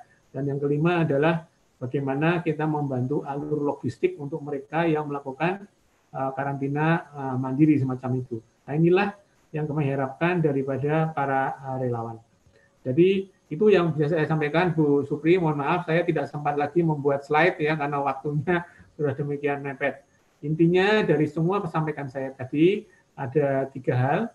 Yang pertama adalah bagaimana membuat defense lines gitu, ya, sampai di mana batas kita membuat defense-nya. Dan yang kedua adalah bagaimana kita secara cepat bisa mendeteksi, kemudian melakukan laporan, isolasi, dan treatment. Dan yang terakhir adalah bagaimana kita membuat satu program yang for the people, by the people. Itu poin dari apa yang saya sampaikan pembahasan tadi. Demikian Bu Supri, terima kasih. Assalamualaikum warahmatullahi wabarakatuh. Waalaikumsalam warahmatullahi wabarakatuh.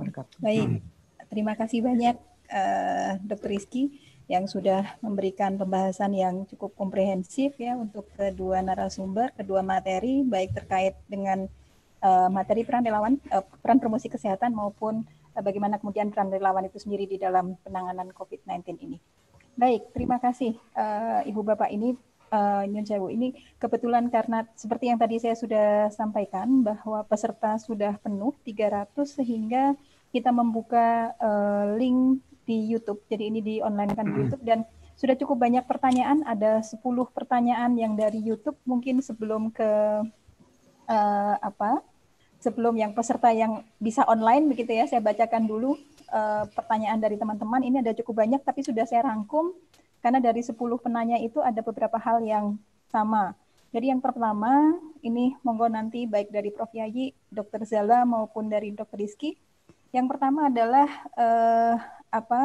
bagaimana jika kita terpaksa mudik gitu kan. Sekarang himbauannya adalah jangan mudik, stay di rumah aja, dan kita melokalisir gitu, ya, agar tidak terjadi penularan. Bagaimana tipsnya gitu. Kemudian yang berikutnya adalah tentang informasi. Tadi disampaikan juga banyak informasi hoax gitu, ya. Nah, bagaimana caranya kita men-screening begitu, ya, menyeleksi informasi-informasi yang kemudian bisa dipercaya. Mungkin bisa disampaikan sumber-sumbernya dan sebagainya. Kemudian juga terkait dengan tes positif ini, ya, bagaimana caranya, apa sih yang paling akurat untuk dilakukan untuk screening tes COVID. Kemudian juga ada pertanyaan terkait dengan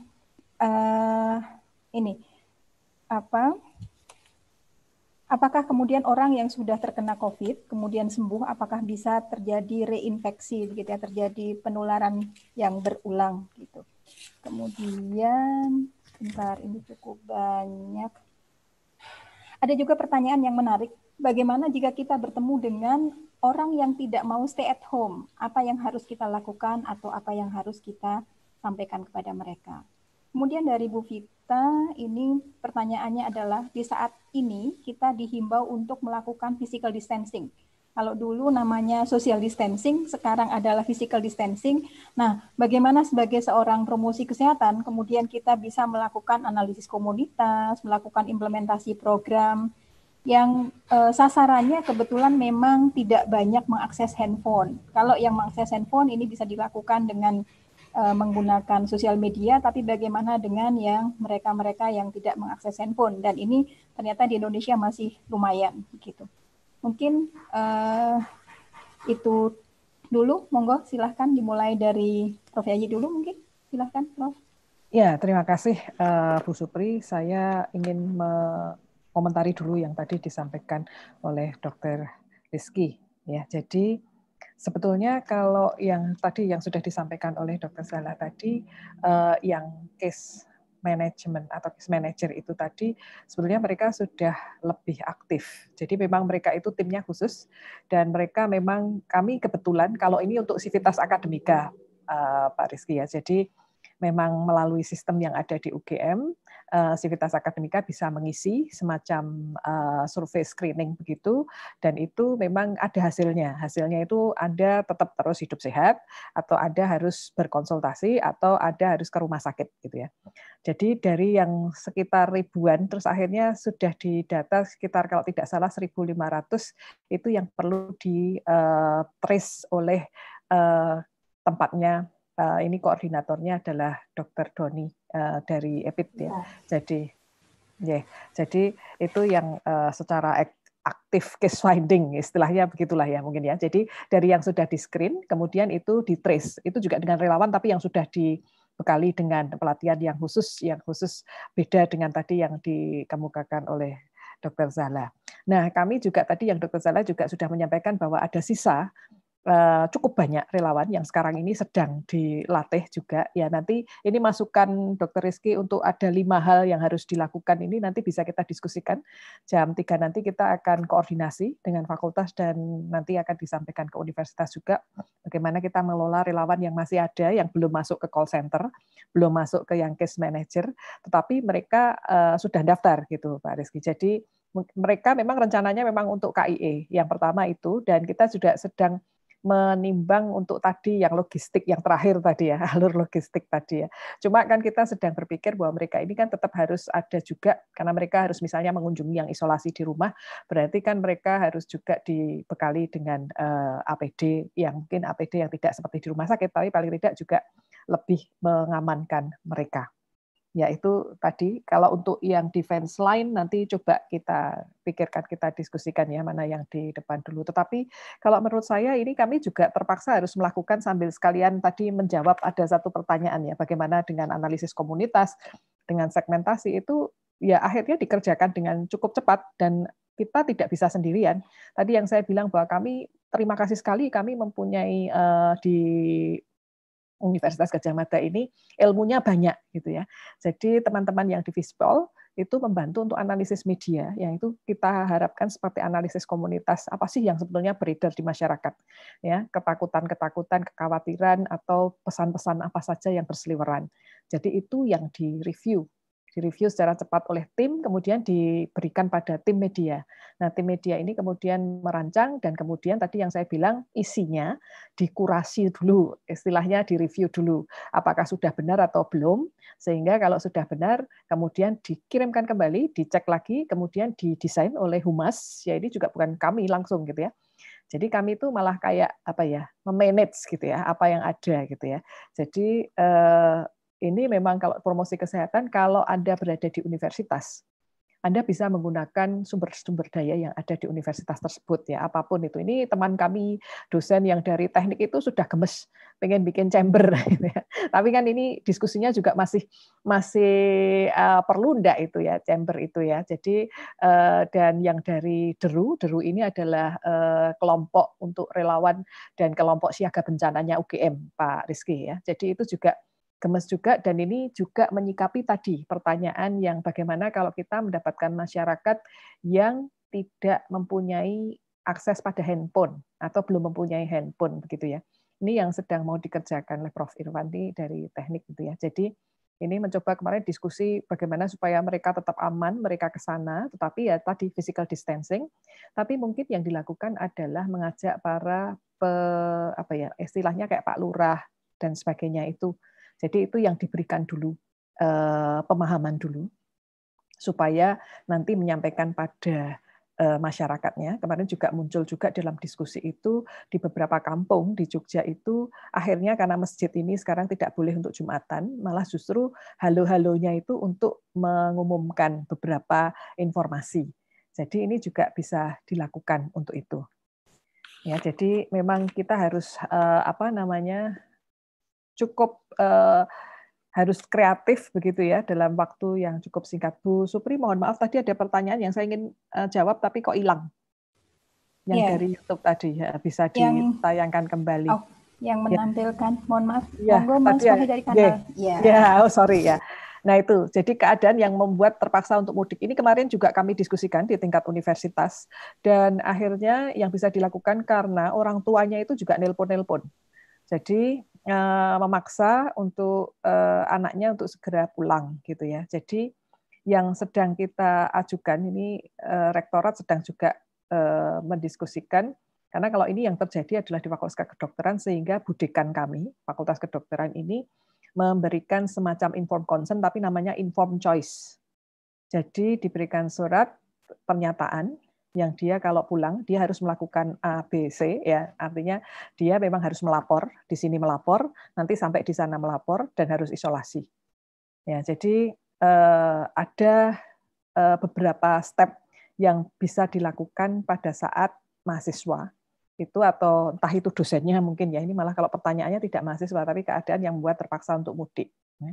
Kalau kita sendiri sebagai dosen itu misalnya, ya itu mungkin kita bisa membuat semacam negosiasi ya dengan orang di rumah ya, melalui telepon, melalui WA, supaya pada kali ini kan mungkin kita akan pulang tapi tidak pada Lebaran. Nanti kalau sudah coronanya sudah, COVID-nya sudah turun, baru kita, saya kira untuk itu. Tapi kalau mahasiswa yang orang tuanya itu memaksa, ini saya kira universitas harus membuat satu hal gitu ya. Jadi seperti kalau pasien memaksa untuk pulang dari rumah sakit, itu kan harus ada informed consent. Ya, ini istilahnya informed choice ya. Jadi dia memilih untuk pulang tapi dengan risiko A, B, C, dan dia harus juga apa yang harus dilakukan. Nanti sampai di sana dia juga apa yang harus dilakukan. Begitu. Nah, untuk diskriminasi tenaga medis dan pasien COVID-19 ini juga di daerah ini juga sempat kita diskusikan juga di sini, dan ini memang tidak mudah ya. Jadi ini juga kita harus memberikan pemahaman terhadap masyarakat ya, bahwa tenaga medis ini kan sebelum mereka pulang itu kan sudah mengikuti beberapa prosedur ya. Artinya ini sampai kalau di UGM seperti di Jakarta juga para dokter itu diberi rumah singgah gitu ya, untuk membersihkan diri dulu sebelum mereka pulang gitu ya. Dan kalaupun tidak ada itu, tetapi apa yang dilakukan adalah kita sedang membuat juga media sama, yang tapi tentang medis ya. Gitu nggih Bu Supri ya. Kayaknya sudah ada ya di HTU untuk betul Prof. Ya, tentang itu. Ya, kalau untuk tes nanti biar Mbak Sahla ya. Ini saya tidak terlalu background saya bukan dokter ya. Kemudian nah, kalau yang sudah sembuh apakah bisa tertular lagi, itu yang pernah saya baca memang kemungkinannya bisa, meskipun probabilitasnya itu tidak tinggi gitu ya. Jadi kalau ditanya kapan estimasi wabah berakhir, itu urusannya EPID ya. Tetapi kalau melihat model-model yang ada di dunia, tetapi model di dunia itu kan juga dengan catatan bahwa iklimnya pun tidak seperti Indonesia, dan orang Indonesia pun mungkin perilakunya agak sedikit berbeda dengan yang di Wuhan, sedikit berbeda dengan yang di Italia gitu ya, sedikit berbeda dengan yang di Taiwan gitu ya, sehingga kalau pakai model ada beberapa jawaban sih, tetapi saya bukan ahlinya di situ ya. Tapi kita berharap sih sebetulnya model yang kalau kita memang mau isolasi, mau patuh pada pemerintah itu mudah-mudahan pada akhir April itu menurun. Ya, tetapi kalau ya kita kan lihat situasinya ya. Jadi itu memang belum bisa. Nggih. Imbauan yang bawahnya Mas dari kanal Mbak Lala itu bisa di drag ke bawah. Izin tanya himbauan pada FKM Kesmas dengan apa ini nggak kelihatan nih. Maraknya masing-masing penguasa wilayah melakukan karantina wilayah. Bagaimana perannya? Jadi terkait dengan karantina wilayah itu, Prof. Oke. Ya, itu sebetulnya juga perlu tadi yang seperti yang akan dilakukan oleh Prof. Irwan, teman kami yang dari teknik itu ya. Jadi memang perlu pendekatan terhadap penguasa wilayah ya untuk apa yang terjadi di wilayahnya, dan kemudian ini pemahaman bahwa virusnya itu kan kalau itu berjalan biasa dia tidak nginep itu kan sebetulnya tidak masalah gitu ya. Jadi yang airborne ataupun droplet ini kan memang menjadi diskusi, tapi WHO sudah mengatakan bahwa airborne itu terjadinya di tempat yang tertutup dan lebih berbahaya memang di rumah sakit, karena rumah sakit tempatnya tertutup isolasi ya, ruang isolasi itu kan kecil tertutup begitu ya, jadi kemungkinannya bisa di situ. Tapi kalau sudah di udara seperti jalan kampung gitu ya, saya kira itu memang itu yang sedang akan kita buat juga, supaya tidak ada ketakutan yang sekali pada orang yang lewat maupun orang yang mau masuk. Kalau perkara orang yang mau masuk ditanya, tapi bukan berarti harus dites ya, karena ini saya dengar juga bahwa ada satu kampung di Jogja itu yang kalau masuk harus dites membawa surat bebas COVID dari puskesmas gitu Pak Rizky. Jadi ini kan betul-betul yang ini akan membuat tadi tsunami kepelayanan kesehatan gitu ya. Jadi ini yang harus diluruskan gitu ya. Jadi itu yang tidak disarankan. Kemarin kebetulan Pak Sultan mengatakan bahwa kalau daerah melakukan karantina itu ya monggo, tetapi tentu saja dengan kaidah-kaidah yang seperti disarankan oleh pemerintah gitu ya. Jadi tidak semena-mena misalnya menyemprot dengan disinfektan pada orang yang mau lewat gitu ya, karena disinfektan kan tidak harusnya pada barang gitu ya. Atau tadi yang menanyakan surat bebas COVID, karena kan itu belum ada di dalam skema pemerintah. Tadi yang seperti dikatakan Pak Rizky tadi, yang di kami juga dengan case manager tadi kan dalam usaha supaya tidak semua sivitas akademika itu pergi ke pelayanan kesehatan. Makanya kemudian ada tim yang men-tracing gitu ya. Jadi kalau dia memang gejalanya tidak terlalu berat, ya dia di rumah saja gitu ya. Nah ini yang sedang kita pikirkan relawannya. Mereka yang harus di rumah harus ada yang memantau. Nah ini yang mungkin tadi salah satu usulan Pak Rizky bahwa untuk yang relawan tadi untuk pemantauan terhadap wilayahnya, nah ini nanti coba kita pikirkan, kita diskusikan nanti ini, karena ini berkaitan dengan karantina wilayah. Ini memang di Jogja juga terjadi ya, jadi memang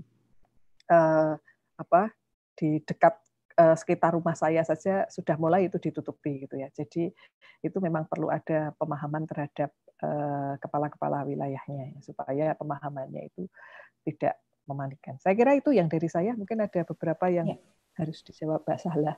Baik ya. Terima kasih banyak Prof. Yayi. Mungkin nanti sekaligus ini karena banyak sekali pertanyaan terkait dengan bilik disinfektan ini Dr. Rizky dan Dr. Zala ya. Nanti mohon sekaligus dijawab, dan juga terkait dengan masker. Penggunaan masker itu apakah memang benar-benar hanya untuk orang yang sakit, atau kemudian bagaimana dengan orang-orang yang merawat kesehatan gitu ya, merawat orang yang sakit. Ini karena kalau dari penanya ini mengatakan bahwa ada perbedaan dari WHO dan juga dari Ditpromkes. Monggo ini nanti wilayahnya Dr. Rizky. Silakan Dr. Zala terlebih dahulu. Terima kasih. Baik, terima kasih Bu Supri atas waktunya. Terima kasih juga kepada Dr. Rizkyana. Jadi mungkin tadi sebetulnya saya juga mau menjawab beberapa poin yang disampaikan oleh Dr. Rizkyana, tapi sebenarnya sudah disampaikan dengan baik oleh Bu Yayi. Jadi sebetulnya ini terima kasih masukannya. Jadi terkait dengan community engagement yang mungkin bisa dikembangkan dari relawannya.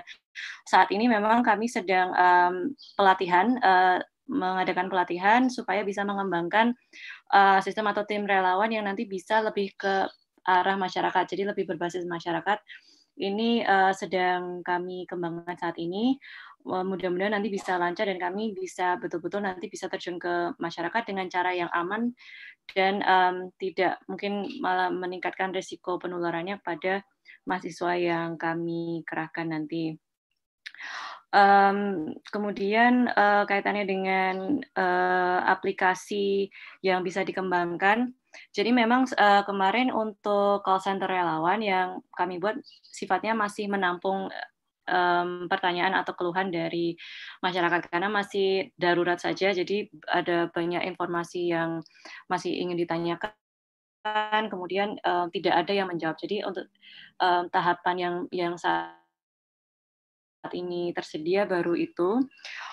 Dan ini mungkin terima kasih masukannya. Nanti kami coba untuk kembangkan supaya bisa lebih bisa menjangkau lebih luas dan supaya tidak semuanya menumpuk di telepon saja. Jadi mungkin ada aplikasinya atau informasinya bisa mungkin satu pintu. Jadi selama ini informasi yang disampaikan, yang di-broadcast oleh tim media masih banyak yang terpecah-pecah. Jadi ada yang di websitenya HPU, ada yang di saluran media sosialnya masing-masing. Jadi mungkin ada yang di Fakultas Visipol juga.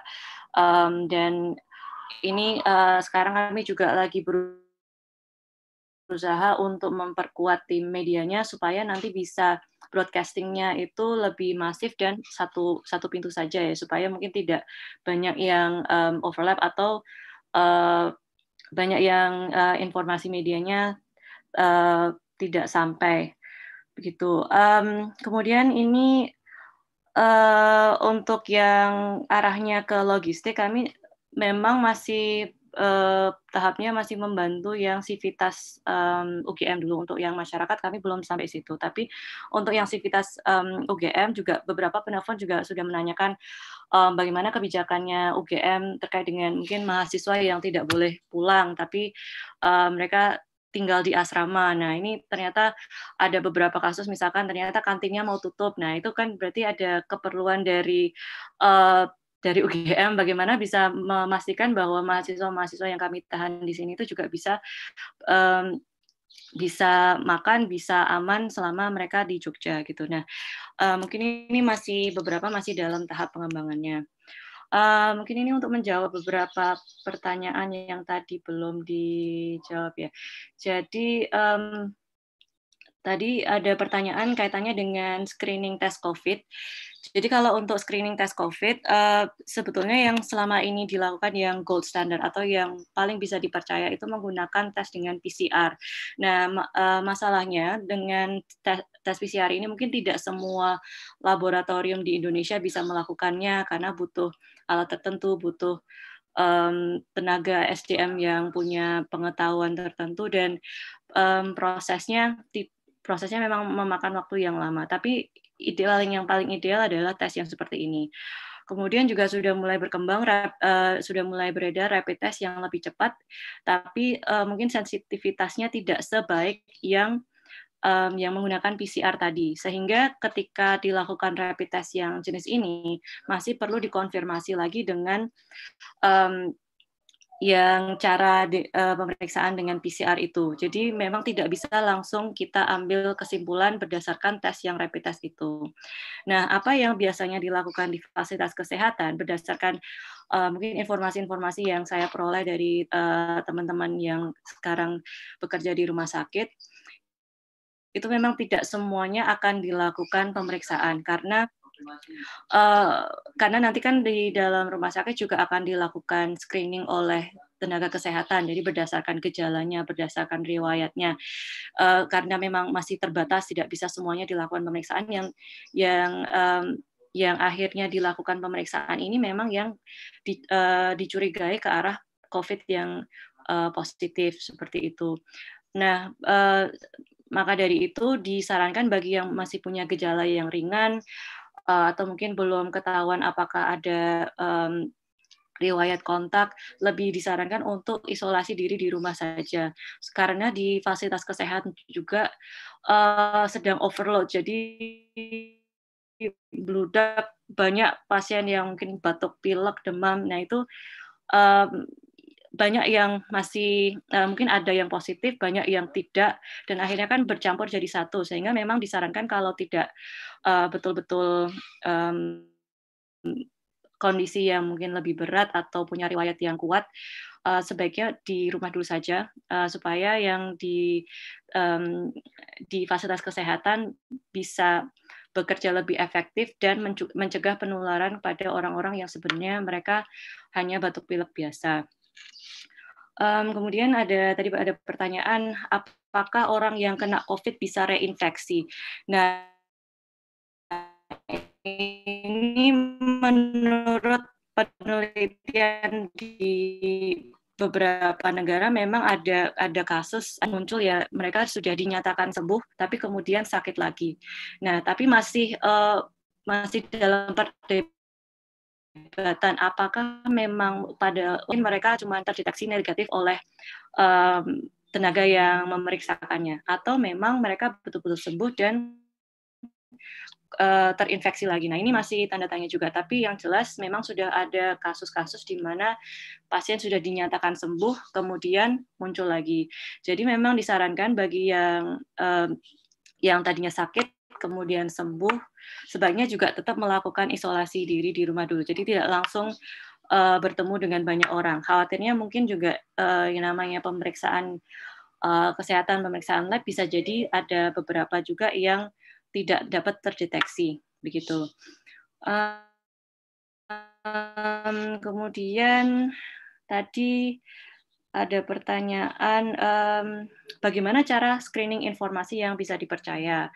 Nah, kalau untuk screening informasi untuk saat ini yang kami sarankan ya informasinya memang dari lembaga-lembaga atau dari institusi pendidikan yang bisa dipercaya. Jadi memang dari WHO atau dari Kementerian Kesehatan atau dari institusi pendidikan, misalkan dari UGM ini kan kami juga dan tidak langsung mudah percaya dengan informasi yang tersebar melalui media sosial. Jadi misalkan menemukan informasi di media sosial, silahkan di cross check dulu dengan mungkin ada teman yang background-nya dari mungkin dokter atau tenaga kesehatan yang lain yang punya akses informasi yang lebih jelas, atau di cross check lagi dengan informasi yang ada di website-website yang dipercaya seperti itu.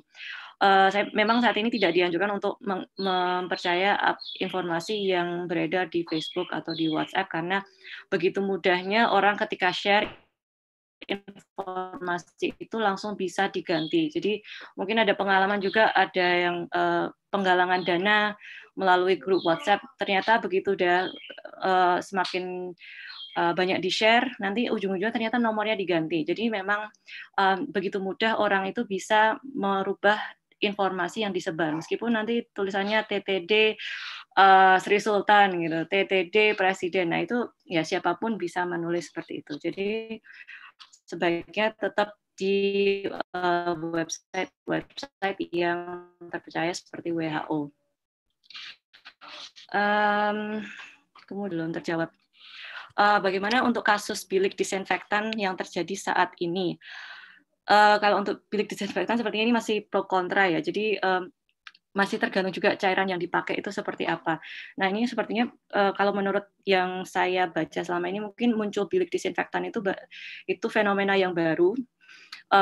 Mungkin awalnya itu dari menggunakan disinfektan untuk tangan, untuk cuci tangan, kemudian untuk benda-benda yang sering disentuh, tapi kemudian mulai berkembang sebaiknya seluruh permukaan disinfeksi juga gitu. Akhirnya muncul ada bilik yang mungkin awalnya dipelopori oleh Vietnam kalau tidak salah.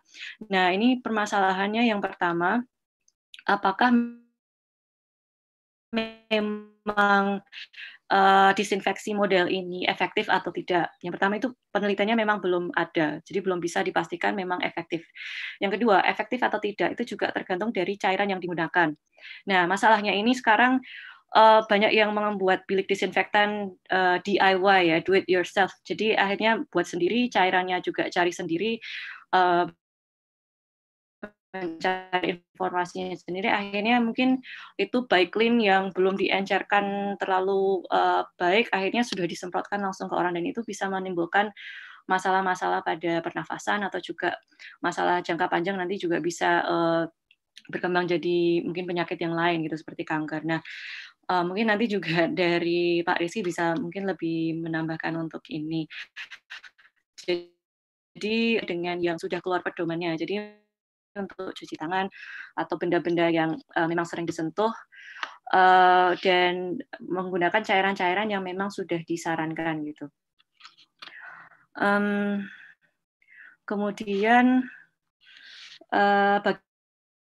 bagaimana jika kita ketemu dengan orang yang tidak mau stay at home? Nah, ini agak susah juga ya. Jadi banyak yang masyarakat memang mereka pertama tidak stay at home, itu memang mereka tidak bisa stay at home. Itu yang kita sulit untuk mereka tidak bisa dipaksakan untuk di rumah. Ada juga yang mereka tidak stay at home karena informasinya belum sampai. Alasannya kenapa sih mereka itu harus di rumah gitu? Kenapa memang harus menjaga jarak 1 meter seandainya pun harus keluar rumah? Nah, informasi-informasi yang saya rasa itu yang memang belum sampai. Jadi kalau misalkan ada yang tidak mau stay at home, ya harus bisa menjelaskan betul-betul kenapa tidak disarankan untuk keluar, karena sekarang ini banyak penularannya yang terjadi di luar, mungkin dari tidak bertemu orang langsung pun bisa tertular dari benda-benda yang mungkin disentuh bersama, misalkan gagang pintu. Jadi kita masuk ke supermarket, buka pintunya, nah itu ternyata ada virusnya menempel di situ. Jadi disarankan untuk di rumah saja. Kalau terpaksa memang harus keluar rumah, berarti harus menjaga supaya jaraknya 1 meter. Kenapa harus 1 meter? Karena ketika ada orang yang batuk atau ada yang bersin, ini droplet atau percikan yang keluar itu diperkirakan dalam jarak 1 meter akan turun ke lantai, sehingga tidak langsung bersentuhan dengan hidung atau mulut atau mata orang yang dekatnya gitu. Nah, itu informasi-informasi seperti itu tuh harus dijelaskan pada orang-orang yang mereka masih melakukan kegiatan di luar, karena bisa jadi ya mereka hanya tahu informasinya terpotong-potong saja, bahwa harus ada diam di rumah, harus tidak boleh salaman, tidak boleh sholat jamaah, tapi kemudian nggak dijelaskan kenapa memang harus melakukan itu, apa bahayanya bagi mereka, apa bahayanya bagi keluarga atau lingkungan sekitarnya. Kemudian, apakah pembuatan hand sanitizer alami di rumah sendiri tanpa alkohol itu efektif, dan apakah bisa benar-benar mencegah virusnya? Sekarang ini agak sulit untuk benar-benar jadi ada begitu banyaknya informasi yang masuk bagaimana membuat hand sanitizer yang bagus. Lebih baik memang kalau pedoman yang memang dikembangkan oleh lembaga yang jelas. Karena kalau misalkan membuat hand sanitizer alami, itu ada beberapa hal yang harus dipastikan. Memang ada kandungan disinfektan dengan pengencerannya yang tepat supaya bisa membunuh kuman, tapi juga itu tidak membahayakan kulit, karena kadang-kadang mungkin ada yang merasa ini untuk membersihkan meja bisa menggunakan klorin atau yang ada di Baiklin itu, dan kemudian itu langsung diterjemahkan berarti bisa juga dipakai untuk membersihkan tangannya. Jadi hati-hati ketika membuat hand sanitizer sendiri, memastikan memang betul-betul bisa membersihkan kandungannya. Jadi biasanya disarankan itu kan memang alkohol, dan juga supaya pengencerannya tepat sehingga tidak membuat kulit kita semakin mudah untuk rusak ya, karena kalau misalkan kita tangannya terpapar dengan dengan cairan-cairan yang tidak aman, nanti malah membuat luka-luka kecil di kulit dan semakin mudah untuk terjadi infeksi yang lain. Seperti itu. Okay. Baik. Ya, mungkin dari saya situ. Oke, baik. Terima kasih banyak Dr. Zala. Mohon maaf ini karena pertanyaannya banyak sekali dan kepada para peserta saya ini saja ya untuk pertanyaannya mohon maaf mungkin sepertinya tidak bisa langsung on tapi silahkan ditulis saja di room chat karena memang pertanyaannya banyak nanti kalau ini nanti waktunya nggak selesai. Nah, monggo silahkan kepada Dr. Rizkyana. Ada beberapa pertanyaan tadi yang perlu klarifikasi ya termasuk bagaimana penggunaan masker karena antara WHO dan Ditpromkes ini dianggap begitu ya, dianggap sepertinya kok agak berbeda SOP-nya begitu. Juga terkait dengan bilik disinfeksi dan yang lain. Monggo silahkan Dr. Rizkyana.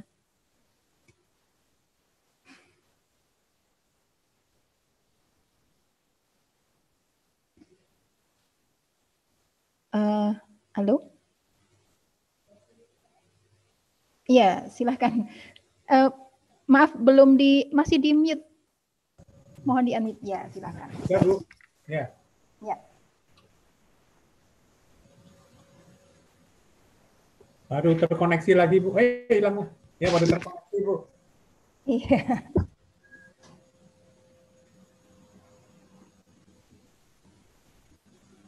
Ini banyak juga pertanyaan terkait dengan SOP bagaimana sih untuk menjadi stigma terhadap petugas kesehatan pada pasien COVID dan juga SOP untuk penguburan jenazah ini Pak Direktur.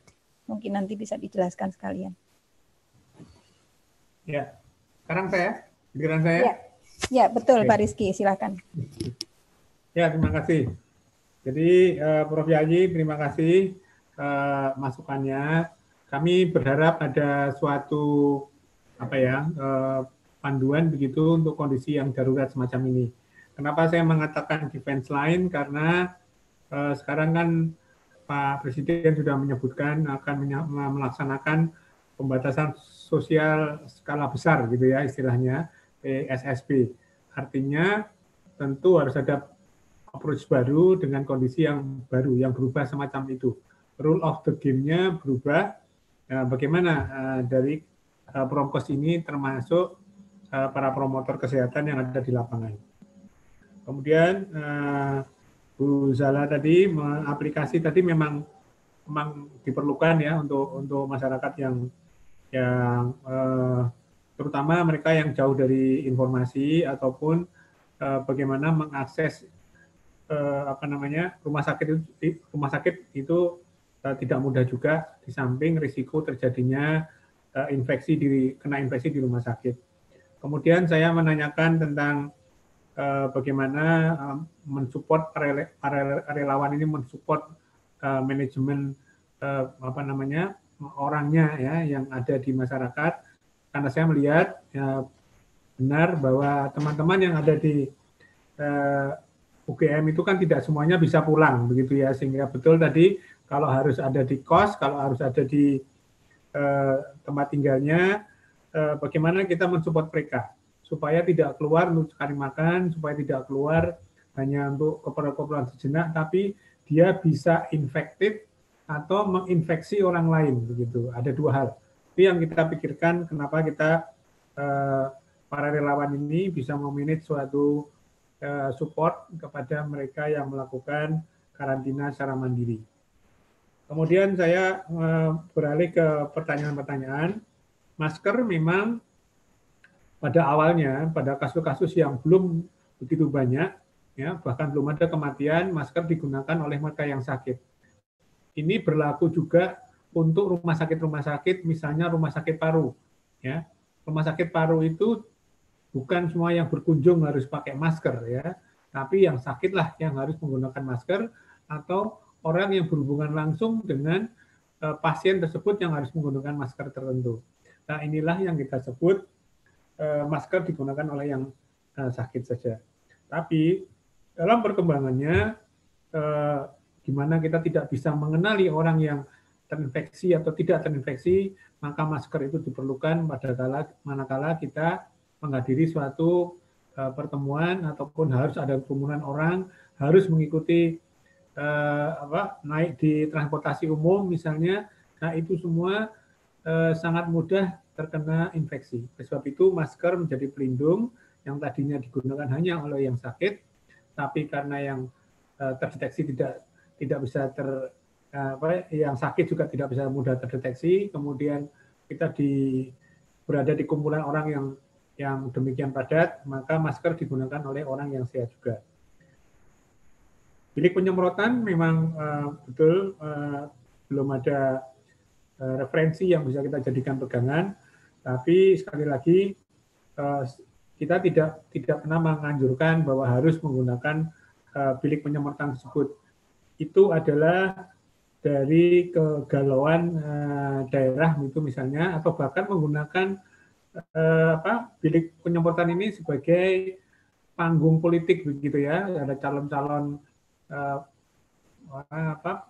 bupati atau wali kota menggunakan gerakan ini untuk panggung politiknya. Jadi saya kira bukan pada tempatnya kalau kita mengharuskan orang untuk menggunakan bilik penyemprotan. Kemudian tadi betul Dr.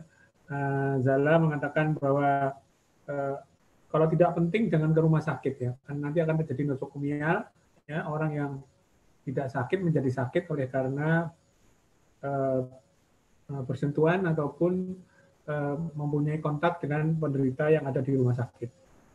Kemudian untuk di rumah, saya ataupun dari pedoman yang ada tidak menganjurkan untuk membuat sendiri hand sanitizer.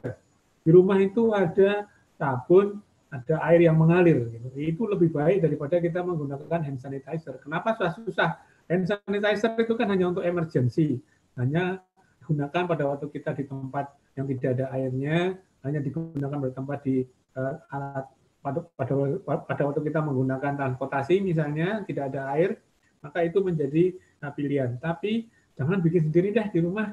Itu kan ada alkoholnya, itu ada H2O2-nya, begitu ya. Yang kalau tidak tepat juga bisa membahayakan bagi diri kita sendiri, terutama kulit ya. Jadi saya kira itu yang saya bisa sampaikan. Sekali lagi perlu ada pendekatan baru, ada cara memecahkan permasalahan yang baru juga. Kemudian yang berkaitan dengan informasi, gunakan jalur resmi, ya, gunakan informasi resmi. Saya sudah kirimkan pada Bu Supri, yang terakhir adalah yang semacam ini, warnanya biru, itu bisa dipakai. Dr. Zala juga bisa menggunakan ini. Nah, ini yang terakhir pedoman yang kami share. Ya, kemudian sudah kedua, kita unggah di web. Oke, tinggal unggah di web. Yang kedua adalah yang ini. Yang ini adalah untuk masyarakat umum begitu ya. Masyarakat umum yang isinya adalah siapapun orangnya. Ini untuk kalau Dr. Zala mengatakan punya relawan lah. Ya inilah. Ini kita menginformasikan dengan bentuk gambar, bentuk bukan banyak narasinya lagi gitu, tapi kita sudah langsung ke lapangan, termasuk nanti anjuran apakah perlu membentuk satgas di RT RW untuk melakukan 5 hal yang saya ceritakan tadi. Ada yang memantau, termasuk mensupport mereka yang melakukan karantina mandiri. Kemudian tes PCR, ya tes PCR itu kalau di beberapa negara ya semua dilakukan tes PCR tadi ya, tes untuk swab dilakukan. Tapi Dr. Zala pasti tahu bahwa kita tidak hanya dengan swab saja begitu kan, ada viral transfer media yang kita gunakan untuk itu. Jadi kalau ada PCR-nya, ya harus ada VTM-nya. Jangan sampai nggak ada salah satunya, ya sama aja bohong gitu. Nggak bisa kita ngirim. Nah, begitu ada, sekarang ceritanya kalau semua orang melakukan semacam itu, kemudian rumah sakit rujukan atau laboratorium rujukan yang bisa mengerjakan hanya terbatas, berapa ribu satu hari yang harus diperiksa, ya bisa dibayangkan lah kita semacam itu. Nah, kalau kita menggunakan rapid test, tentu kita membutuhkan 2 kali pemeriksaan, oleh karena antibodi yang kita tes, yang di rapid test itu kan hanya muncul pada waktu hari ke-5 sampai hari ke-14 itu dia baru muncul antibodinya. Jadi bisa terjadi false negatif gitu kan ceritanya. Nah, kalau itu yang terjadi dan itu di window periodnya diperiksanya, ya bisa terjadi false negatif. Jadi negatifnya itu harus kita cek lagi 2 minggu kemudian. Kemudian apakah sembuh, kemudian relap lagi, ya Dr. Zala saya setuju. Ya, kalau dia sudah sembuh, sudah ada antibodi, tapi tertular lagi, keluar dari rumah tertular, di kereta tertular, naik bis tertular lagi, ya dia akan tidak menutup kemungkinan terjadi relapse lagi. Ada pertanyaan menarik, bagaimana yang tidak mau stay at home? Tadi kan ada yang mengatakan demikian. Nah, inilah yang perlunya edukasi dan perlunya advokasi. Ya, kalau dia tidak mau stay at home, berarti harus diberitahu bahwa Anda bisa terinfeksi dan bisa menginfeksi orang lain, begitu ya. Nah, ini yang harus disadari. Tadi yang saya katakan, ada informasi yang kita berikan itu, ada yang orang yang tidak tahu dan dia tidak peduli, ya. Ada yang tahu tapi nggak peduli, gitu. Ada yang terpaksa tahu sehingga dia terpaksa peduli, gitu. Misalnya ada yang meninggal. Nah, inilah yang terjadi di lapangan. Orang yang tidak mau stay at home, maka harus ada edukasi maupun advokasi bagaimana harus berperilaku. Kemudian yang tidak punya HP yang social distancing, maka perilaku seperti menggunakan masker, kemudian cuci tangan sesegera mungkin, sesering mungkin, itu menjadi salah satu pilihan yang kita anjurkan. Itu ada semua di yang ini. Ini semua untuk masyarakat umum, selama dia bisa membaca, tidak perlu kontak kepada call center, tapi dia pasti mengerti semacam ini. Itu dulu, baik. Bu Supri. Nanti kami unggah ke web HPU UGM, Pak Rizky. Satu lagi mungkin yang belum banyak terjawab, ini kalau yang lain sudah, jadi meskipun banyak pertanyaan, kurang lebihnya sama, tapi ada satu hal terkait dengan stigma. Mungkin monggo silahkan, bagaimana kemudian mengatasi stigma dan apakah ada guideline untuk pemakaman bagi jenazah yang COVID agar masyarakat bisa lebih jelas. Kalau mungkin ada di panduan, mungkin akan lebih baik. Terima kasih, silahkan. Saya, Mbak, Bu Supri, itu ada di sini, Bu. Ada yang ini. Oh, oke, baik. Ada di sini di halaman yang belakang. Saya nggak bisa tunjukkan di sini, tapi ada di halaman belakang itu bagaimana mengelola jenazah yang diduga, kan gitu kan, diduga penderita meninggal oleh karena coronavirus disease 19 ini. Itu ada semacam ini. Nah, kalau stigma itu yang harus kita sampaikan kepada masyarakat, oleh karena jangan hanya di daerah.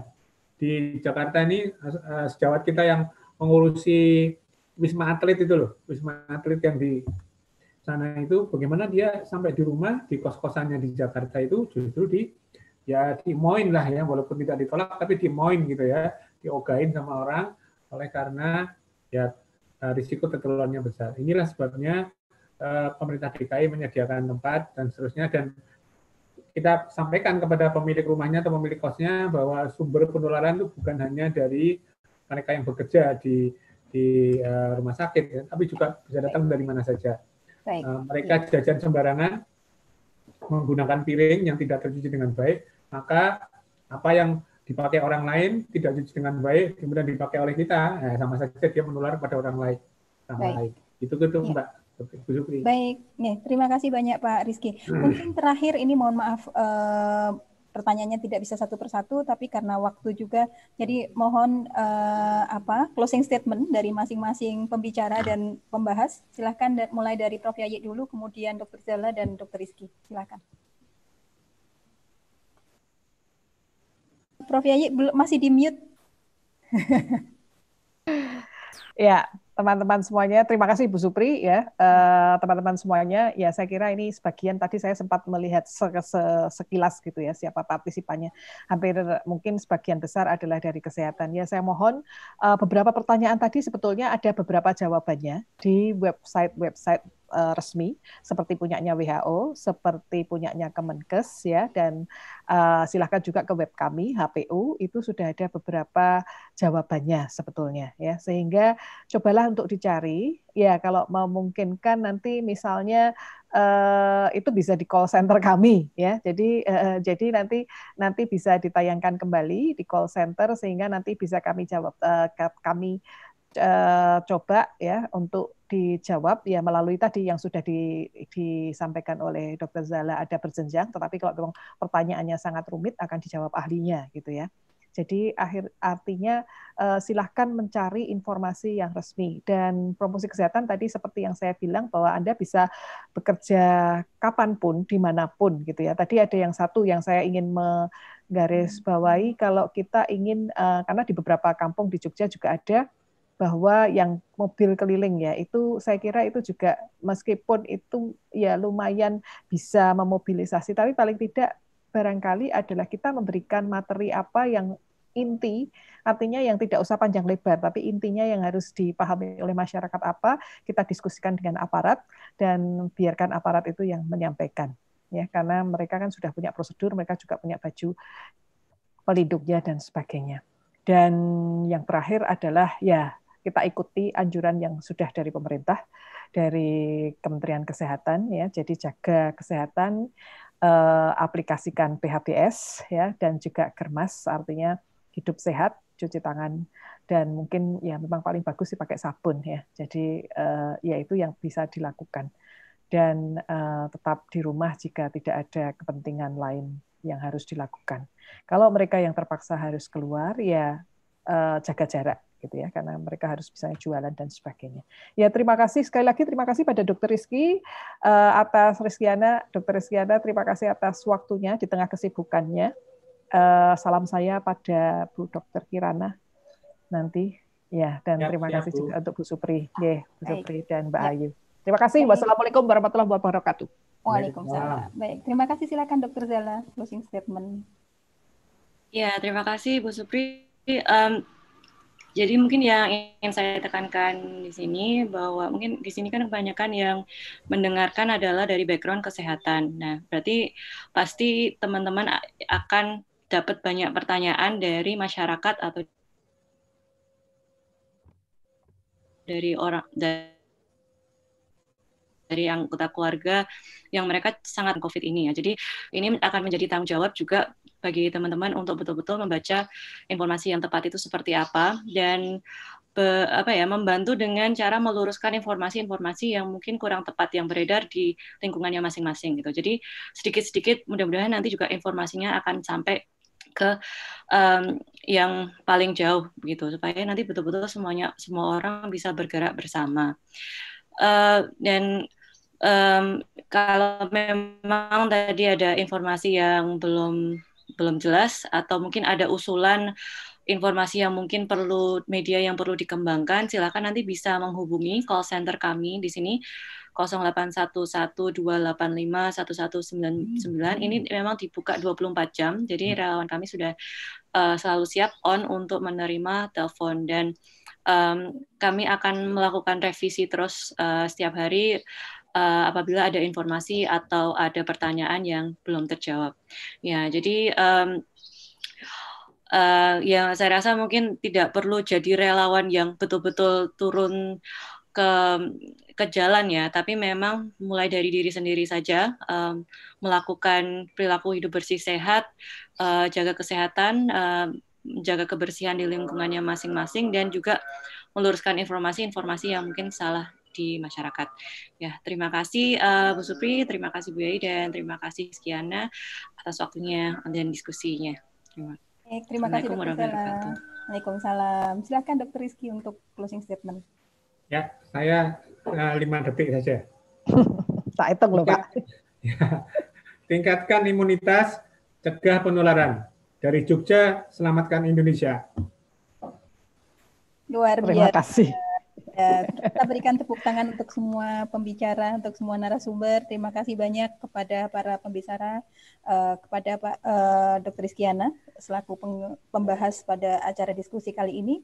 Sekali lagi, mari seperti pesan-pesan beliau semua bahwa kita perlu melakukan pencegahan mulai dari kita sendiri, gitu ya. Pencegahan dimulai dari kita, gitu. Semoga COVID-19 ini segera berlalu dari Indonesia, tidak hanya dari Jogja, tapi juga karena peserta ini dari seluruh Indonesia, saya kira dari seluruh bumi Nusantara ini, dan pandemi akan segera berakhir.